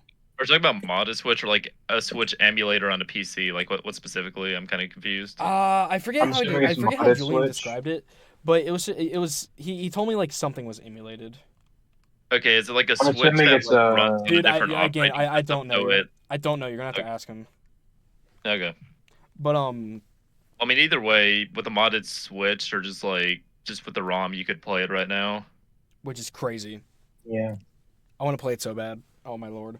But Tears of the Kingdom. How are we feeling about what we've seen so far of Tears of the Kingdom, everyone? I'm excited. Like, very Again, have not excited. been this hyped for a game in a while. Same here, Yeah. dude. Um Oh my god. I've been hyped. I've been hyped for around 4 years. Because I remember when that like that day is engraved in my memory. That Nintendo Switch presentation, or Nintendo Direct, where they showed that trailer at the end. Like that day is ingrained into my memory. It was such a happy day. Yeah, the 2019 E3 announcement trailer. That's when they referred to it as the sequel to Sequel Breath to of the Sequel. Legend of Wild. Zelda Breath of the Wild. Yeah, the sequel to Legend of Zelda Breath of the Wild. And I was like, Yeah, we dang. didn't get the name. We didn't get the name till like Last year. I don't. Yeah, Yeah, which is crazy. and yeah, this game has technically been in development for 6 years, so that is really crazy. Here's what's awesome about this game. They were releasing DLC for Breath of the Wild, which is really cool DLC. But because of the developers, they had so many ideas with what they were going to do. Instead of just releasing more DLC, they just made an entirely new game. Yeah, and that's gonna be the coolest part. Like to see what I they've really, done. I really like when that type of stuff happens with games. Just like originally it's gonna be DLC, now it's a full game. Exactly. That's what Yeah, happened with it's Tiny Tina's Wonderlands actually. Uh sh- Hollow Knight, well, that game hasn't released yet, notoriously for Silk Song, but you know what I mean. yeah. Do not get me started on Silk Song. That is also one of my most hyped games. I'm so hyped for Silk Song. Silksong is going to be fantastic. I cannot wait for Silksong. When it comes out in like 10 years. Yeah, whenever it comes out. Oh my lord. Okay, this is gonna be off topic, but technically, it is possible we get Silk Song in like 40 days because, well, the reason I say technically is because again, it's not super confirmed, but there was an Xbox presentation a while ago where they showed new Silk Song footage, and in that presentation, it essentially said the presentation part that it was a part of, Silk Song was in this sort of category of like, I think it was like before summer 2023 or summer 2023 or something. And Okay. so technically we could get Silk Song really soon. I doubt it, but I'm just Tears saying. of the Kingdom. That's I, not. I just remember seeing like anytime an indie direct is coming up for Nintendo, just Yeah. people like don't get your hopes up. Like No, songs are the just Hollow Knight, yeah, the Hollow Knight clown image is infamous, and I love it. that are just like I think there was some little thing in the community about like sacrificing this dude named like Mossbag or something. Oh yeah, I love Mossbag. Yeah, sacrificing him so they could get Silk Song. So true. Boss fights. They've been through like all the stages of grief. Yeah. But yeah, with Tears of the Kingdom, they've done, from what I've seen so far, like obviously the game has not come out yet, so I don't know absolutely everything about the game, but they seem to be changing so much about the game to a point that like a lot of people were concerned that it was just going to be, Breath of the Wild 1.5, but from the stuff we've seen so far, there's no way. It looks so good. That final, That's one of the okay, best this trailers is going ever to come made. off. This is going to come off a little mean spirited, but I am so glad that final trailer blew those fucking opinions out of the water. It was so satisfying seeing everyone go like, "Oh yeah, it's not the same game anymore." It was so fucking satisfying. No, I'm gonna say with it really where was. I have the damn saxophone stuck in my head Oh my god, dude. because the one That's thing like Xenoblade 3 when it was announced like being the game of the year thing, even though like all of us Xenoblade fans, we knew it wasn't gonna win jack shit. At the very least, we knew its music was gonna be played during the little anthem at the end, and like they did not disappoint because that was the most talked about part of it. And I feel like with flute Tears of the guy, Kingdom, flute it's gonna guy. happen too, with the saxophone this time instead of a flute. So Yeah, true. Instead of I flute guy, saxophone guy. Yeah. yeah that Okay. Let's be for real. This game is like Tears of the Kingdom. It's probably gonna be the game of the year. Probably. I don't see a lot else right now that we know about beating it. I mean, I'm Resident just Evil 4. That's really the I only contender. I personally am kind of hoping we get a Last of Us 2 situation with Tears of the Kingdom. You With it not devil. winning, what is wrong with you? Did I remember how bad it was? Because like literally everyone was saying The Last of Us Part 2 should not win, and then it won. It For won like s- 50 things, which I only halfway mean that, but it would be really funny if that happened. I would hate if that happened. Like, It would be what game has come out so far that's been really mid that you would think would win, or even has a chance of winning? Hi-Fi Rush. You're calling Hi-Fi Rush mid? No, I'm not calling it mid. I'm just saying I think it has a chance to win. Dude, you're gonna be in the same Xenoblade 3 situation that I was in last year. Oh no, 100%. They're gonna start playing Hi-Fi Rush music, and I'm gonna be so happy, and then it's That's all like the gonna go one downhill. thing, and that in recognition. Yeah, Look, yeah. Okay, here was the lineup for like everything else that was against The Last of Us Part 2. Ghost of Tsushima, Final Fantasy VII Remake, I don't know why that Doom, game was Yeah. nominated. Doom Eternal, and Animal Yeah. Crossing New Horizons. Do I? It was You first. 3 of those games should have beat it easily. Which ones? yeah. Looking like in the moment. Eternal, Ghost of Tsushima, Oh, I and think Animal Hades was in Crossing. there Yes. too. Hades, yeah. Oh, Hades. my Hades gosh, was there yeah, too. Hades. That was. Oh my god. That should have won Game of the Year. Yeah, yeah. I remember being so upset. Not upset, but being like really angry that day because I love Hades so much. I'm pretty sure all of us do. But and I remember it not winning and getting really pissed off. But looking back on it, it's so funny. It is fucking hilarious. I will say at the very least, the Game Awards, like, while they do have some slip ups every now and then, I think they've at least been somewhat consistent. They're not as bad as the Oscars, and like that is it's not a high bar to cross, but it's I'm That proud and that they at it's least not as know their bad as the shit Oscars. because, like, Yeah, I think with Oscars, what you mentioned, I think they're having a video game section this year, or With the Grammys, maybe, Oscars? whatever it is. Something I is think it having might Well, be okay. the Grammys. I think they're Do you mean this year or next year? this year, I think. The Oscars for this year is already over. yeah, Okay, the Grammys, Oscars have already probably. happened. Yeah, it's probably either the Grammys or the Emmys. Or One maybe of the those. Oscars What? already happened, and that's. But let me look this up right now. So Okay, off while topic. we're doing that, So off topic, let's yeah. actually get into Tears of the Kingdom speculation. That's for sure. This is just a theory of mine. And shout out to Julian again. But I talked about him with this before. And I think the main theme of the game is going to be the shattering and reconnection. Because, like, What makes you think that? I mean, we have Hyrule in absolute shambles after like the catastrophe that happens in the beginning, like from the very beginning of the game. Dude, Hyrule's just fucked at this point, if we're gonna be honest. It is, but Yeah. but I mean, think of the abilities that we're given. We can fuse weapons together, and then we have Ultra Hand. Those abilities are very tied to Link putting stuff together and making stuff work.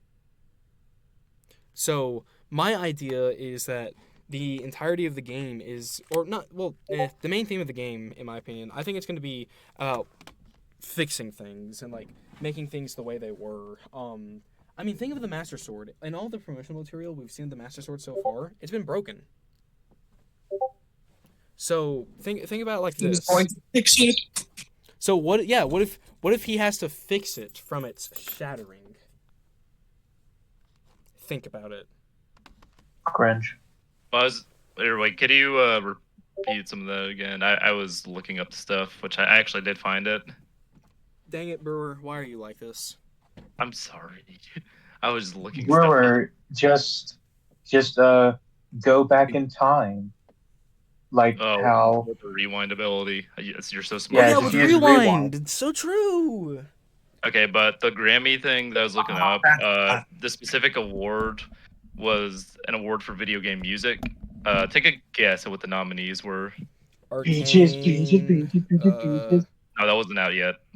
Wait. Oh, Okay. man. Is it video game adaptations or just video games? Just video games, like video Um, game music. God of War, Ragnarok, Elden Ring. I doubt Xenoblade was on there. Do you think Xenoblade was getting recognized? No. Yeah. Okay, but all those things you mentioned, shit choices, by the way, because here's the real nominees that actually deserve it. Aliens, Fireteam Elite, Assassin's Creed, Valhalla, Dawn of Ragnarok. So Oh, you were at hell least no. a little right at the Ragnarok part. Oh just hell wrong no. name. Call of Duty Vanguard, Wait, no way. No Wait, way. what? Guardians of the Galaxy, Bruh, then, no way. and then Old World, which I don't know anything about. Wait a minute. I just now thought about this. We didn't even talk about this. The soundtrack of Breath of the Wild. Holy crap, we didn't even talk about it. It's fine. I think, yeah, it's fine. Okay. To be fair, there's not really a soundtrack because most of it's a bunch of environmental music, which is still pretty good. I will, however, say that the final boss theme of Dark Beast Ganon is one of the best music tracks ever, and it really sucks that it was put And a over crappy one of the worst fights. I- Really sucks. Personally, my opinion, I think Breath of the Wild soundtrack, I may be overstaying it a little bit. I think it's one of the best soundtracks ever made. Fuck you, all those haters who say there is no soundtrack, because there is. You're just fucking stupid. No, I'm imagining something with Tears of the Kingdom. Imagine if, like, from the trailers, what we can guess, like, Demise is coming back. Like, after you fight Ganondorf, you're fighting Demise. You struggle with the champions, and then at the end, a little, like, saxophone comes in and starts playing as you're fighting him. That'd be so sick. I know. I think Brewer just wants to fuck us out at saxophone at this point. I want to fuck the saxophone. Oh wow, I'm getting a phone call from my dad mid-recording. Hi, We Dad. can hear it. Hold up. No, actually, this will be funny for content. You're gonna Oh, get no. your dad Hey, on Dad, here. what's up? Hey, Dad. Hey, not much. What you up to? I'm currently mid-recording of a podcast. Oh my God, we Say can hello hear to the him. audience. Hello, everyone. Yeah, so that's fine. You were having to reveal for Guy's dad. Yeah, we're having Guy Dad reveal. Holy shit. Hey, Dad, what's up? Man, just getting off work and going to pick up the boys, and then gonna meet Maureen for dinner, and then I'll go back home. Gotcha. She's keeping the boys tonight because your mother's working.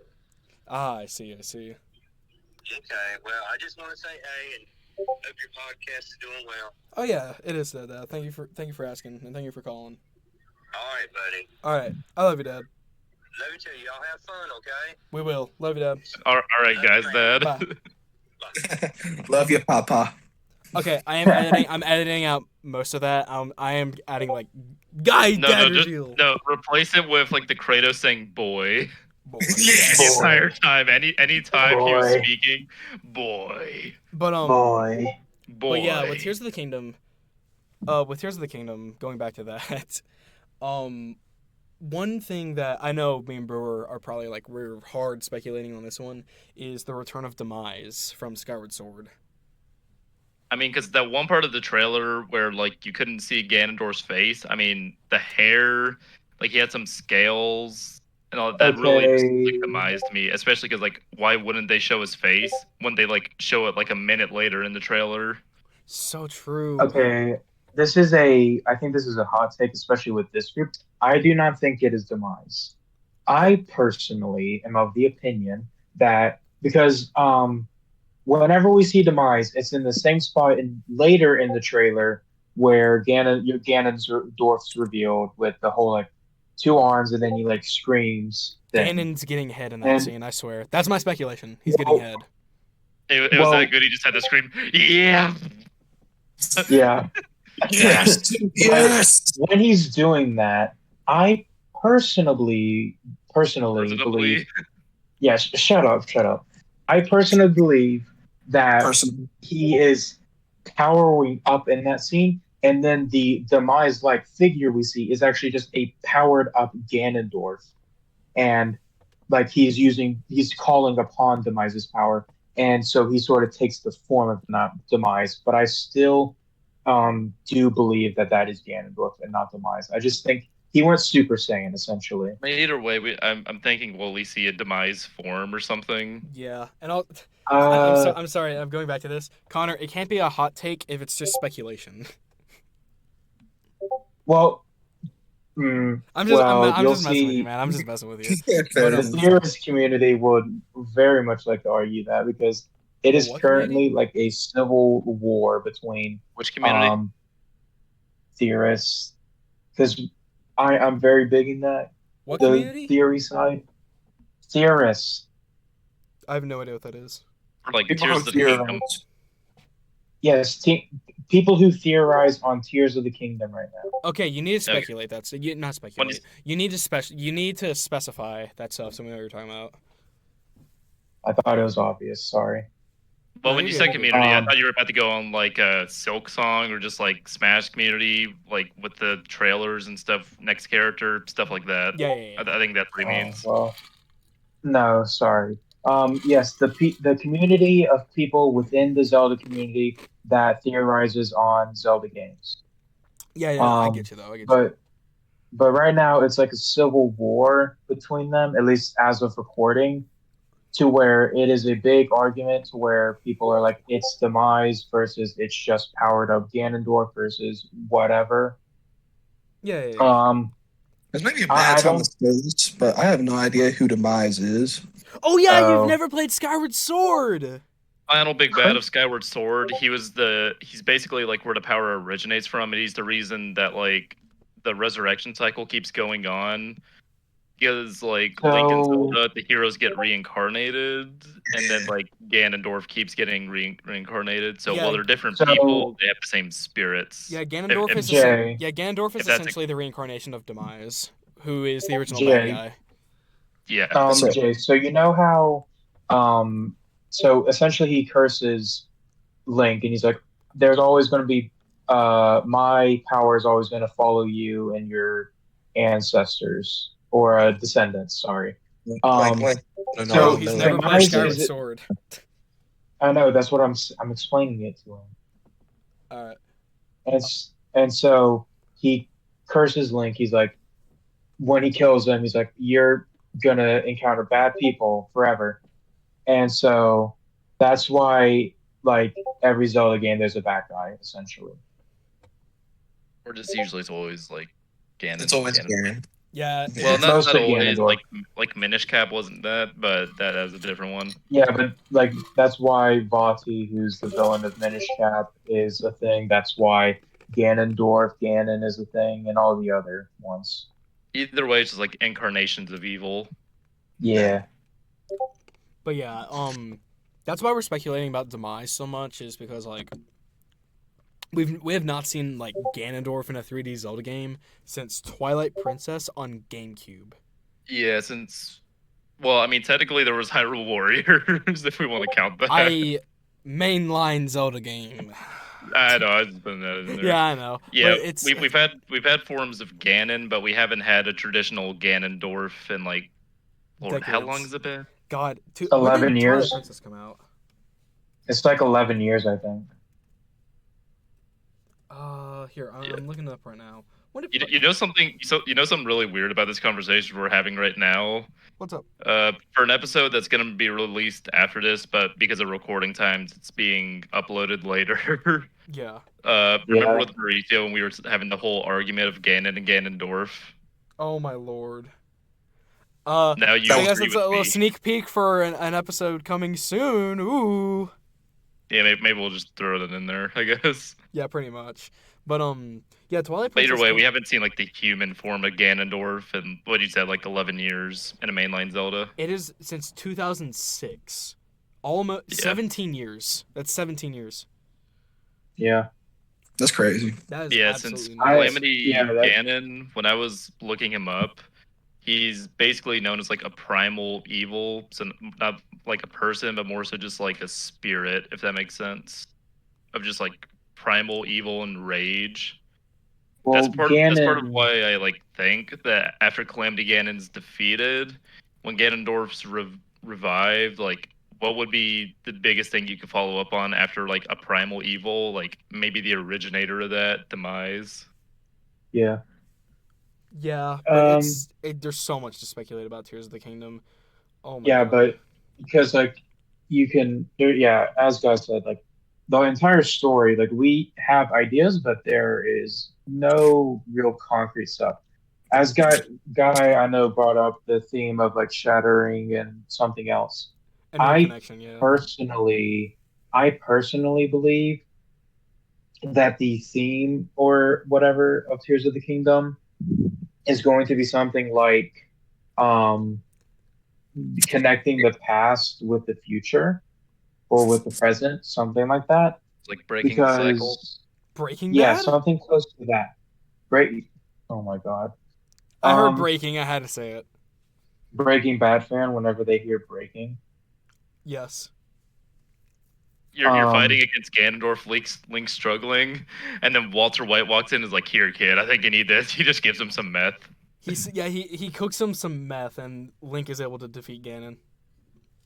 no, he gives the meth to Link, and then Link becomes superpowered, Wait, and no, then no, he's no. able to Walter White's defeat secretly Ganon. the villain because Ganondorf was like revived from like that like dried up state to like where he is now because he got some meth from Walter White.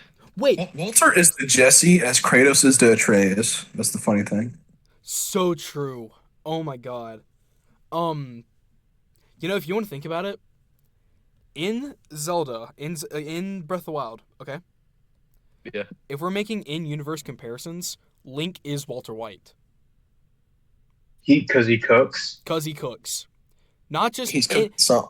not just any type of cook. Man cooks up elixirs. All right? Not just that, but he can sell those elixirs to customers from around all of Hyrule, creating an empire of endless rupees. And What that's does- something we never No. we talked about with Breath of the Wild is the cooking. Oh yeah. But the thing is, I you can create a rupee empire by cooking and selling and selling. It's just like Walter White did with meth. He became a multi-millionaire, like what, 90 million by the end of at the end of his prime? Like come on. It's literally the same person. I'm just saying. all right. Yep. Well, is there anything else besides Breaking Bad that we want to talk about? I mean, we can go back to cooking because cooking is like a very essential thing in a Breath of the Wild. I don't think it's that Well, essential. Yeah, I was gonna. It's agree with essential to Brewer. me! I don't think it's- No, it is not. I think we should just finish up on what do we hope to see in Tears of the Kingdom that hasn't already been revealed. Oh, for sure, for sure. I guess I'll start. Yeah, go for it.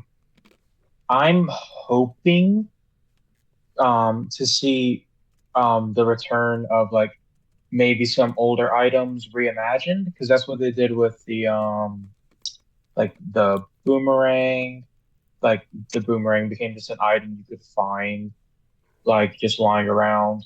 I hope we get something like that. Maybe like with the whip from Skyward Sword, maybe we get a return of the beetle. Maybe we get a musical item like like something like the ocarina or something. Yeah, yeah, yeah. Like, honestly something just music A related at all. 'Cause that's saxophone. actually yeah, if we get a saxophone. Link is gonna walk into the fight with Ganondorf for the saxophone. Yeah. He's But gonna really get it. honestly, Gonna happen. yeah, because music is honestly just such a really big part of Zelda. It really is. Yeah, yeah. While like Breath of the Wild's music wasn't bad, I do hope they have like some more traditional Zelda tracks in there, especially for like the fight with Ganondorf. Yeah. True. Given the fact that there's probably going to be traditional dungeons in there, I'm looking very much forward to dungeon themes and dungeon boss themes. That would. Oh yeah, Yeah. definitely. I guess I'll continue on with that from what I want to see. Um, I want to see. What do I want to see? All the stuff that Naked I've really, side on. all the stuff that I've like, yes, That's obviously it. side on, but that's already been confirmed. But like all the stuff that I've like I wanted from the game is stuff that's already kind of been confirmed for me. I guess like I guess the thing that I want the most is more traditional Gay Zelda stacks. dungeons. I hate you, Connor. Um, are more traditional Zelda dungeons. I guess that are like they have like unique designs and Theme. like their own visuals and whatnot. Like in Skyward Sword, the dungeons in that game are awesome. Yeah, what was the one? What's the name of the dungeon with like Koloktos in it? Where like the Ancient team. Cistern. Yeah, that one was really cool. It's like it was the whole water thing, but then like Yeah, as you the range Ancient higher and lower. Cistern. If we get something close to Ancient Cistern for or not Breath of the Wild, for Tears of the Kingdom, um, I think we're gonna get something very close to that, but will not like design wise be something of quality. Because Ancient Cistern is Skyward Sword's best part. Like it is the best part of Skyward Sword IMO. Guys, this is off topic. Yes. Mr. Beast just cured 100 deaf people from deafness. Oh my 1,000. god. Not 100, 1,000 people. Really? And he has the same thumb. It's not the exact same, but he has a Wait, thumbnail hold that's up, hold similar up. to the other one, where he puts his hand on the kid's shoulder in that same face. Oh my god, you're right. 25 Oh minutes my ago, god, when you're they were right. fucking Oh with my us. god. Alright, the Antichrist is curing deafness now. That hurts me. What the Dude, hell? he probably watched the silent voice and was like, I need to solve this. Hey guy, Dang. guy, What's up? it I got is the money. exact same face. That is By the fun. way, watch That Silent. is It's Oh, literally so the- wait, guy, funny. have you watched the silent voice before? Yes, I have. That's a great movie. Okay, good. I was about to say, if you haven't watched it, when I come over to your house, we were about to No, watch no, no, that no, thing. no, no, no. I deeply love that movie. Dude, I love that movie. It's one of my favorite animated movies. It's so good. But back to Tears of the Kingdom. I'm sorry, I had to keep up with my favorite Mr. YouTuber, Mr. Beast. But yeah, but I guess the more traditional dungeons is what I'd say is the thing that I want most. Which it's kind of already confirmed from what I've seen, but it's like I don't know. I have such high expectations, but it's like the stuff that I'm expecting has already been kind of there and confirmed. It's like I'm just excited. Yeah, Br- I think that's the one thing like everyone kind of wanted because like while Breath of the Wild was amazing for how it changed Zelda, like there were still those like things you kind of missed from traditional Zeldas. so Like true. don't get me wrong, it is always like one of the best directions a game series has like gone into, but you still always like miss those little aspects sometimes. I'd argue that the Zelda series is the best video game series ever. Oh, because of the CDI Zeldas. Besides, those aren't mainline. Don't care. Yeah. And Link's crossbow training. Link's crossbow training is a classic, and you should not take its name in vain. It's actually That's what a I'm good saying. game. It's a masterpiece. It's actually a good game. It's better than Breath of the Wild. No. But The amount of environmental storytelling in Link's crossbow training cannot be paralleled.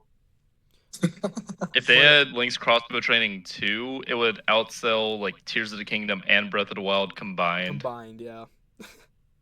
Oh That'd be man. hilarious. But Jay, what is one thing that you want to see in Tears of the Kingdom? Honestly, it mine just kind of goes back to like what you were saying. It's just like everything that I want out of a new Zelda game or a new like sequel to Breath of the Wild has already been revealed. I'm just excited. Yeah, I just want to play it. dude, same here. I want to play it so Like bad. I haven't played enough of the older Zelda games to like say I want this returning or I want that return. It's I'm just like I just want a fresh experience. That's all I'm looking forward to. Yeah, I just want this period to be over where you're having to avoid the internet to not get spoiled by assholes.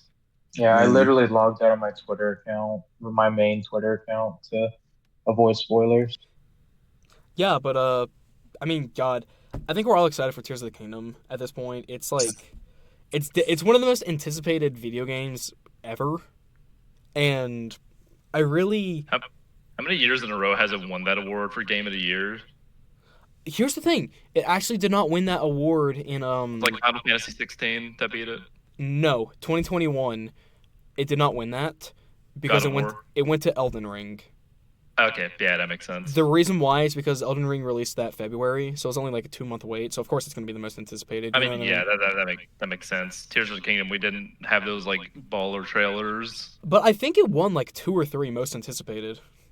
That is crazy. It's crazy. This is legit one of the most like anticipated pieces of media that has ever been out on the in history of planet Earth. Yeah, well, I mean, like, too, when the pre-orders for just like the normal editions are selling out, that's how crazy it is. Yeah, For just And I mean, normal edition, yeah. even with the price increase, with it being $70 instead of 60, it's still like selling out in a bunch of retailers. Exactly. Speaking of, yeah. right And off of this I'll be thing. honest, I personally don't mind the price increase because it is probably going to be one of the best games ever. Yeah. I don't think $70 games are bad, but the problem is most of the $70 games we've gotten have been like shitty sports games that are just Madden, asset flip. FIFA, Yeah, I think NBA games like God of 2K. War Ragnarok, they can be worth $70, but it's very It's fine got to be a line. really good game. Yeah, But yeah, I feel like Tears of the Kingdom will be that game. Tears of the Well, Kingdom is going to be that hopefully, game. or else me and Guy wasted $130 on the collector's edition. Oh my God, yeah. But And also a bunch of time in our lives trying to pre-order that shit. Because God, that was painful. it was. But I guess with that being said, thank you guys so much for watching this video. Oh my lord, this is our longest video so far. But that's just credit to like how much this game really means to us. Again, comment down below, Hayden, what the fuck? Play the game. It's really good. But with that being said, put stasis on that like and subscribe button and hit the crap out of it as much as you possibly can before it runs out so that the Shoot it with a algorithm bunch can of help us ancient out, arrows. please. Oh my god. Yes, Yeah, please. please comment how excited you are for Sexy Sidon and Ganondorf and Tears of the Kingdom. I'll be the first comment. I bet you will, for sure. Connor. But with that being said, guys, this has been Fetch Quest with our Breath of the Wild / Tears of the Kingdom speculation episode, and thank you very much for watching. See you guys. See. Bye bye.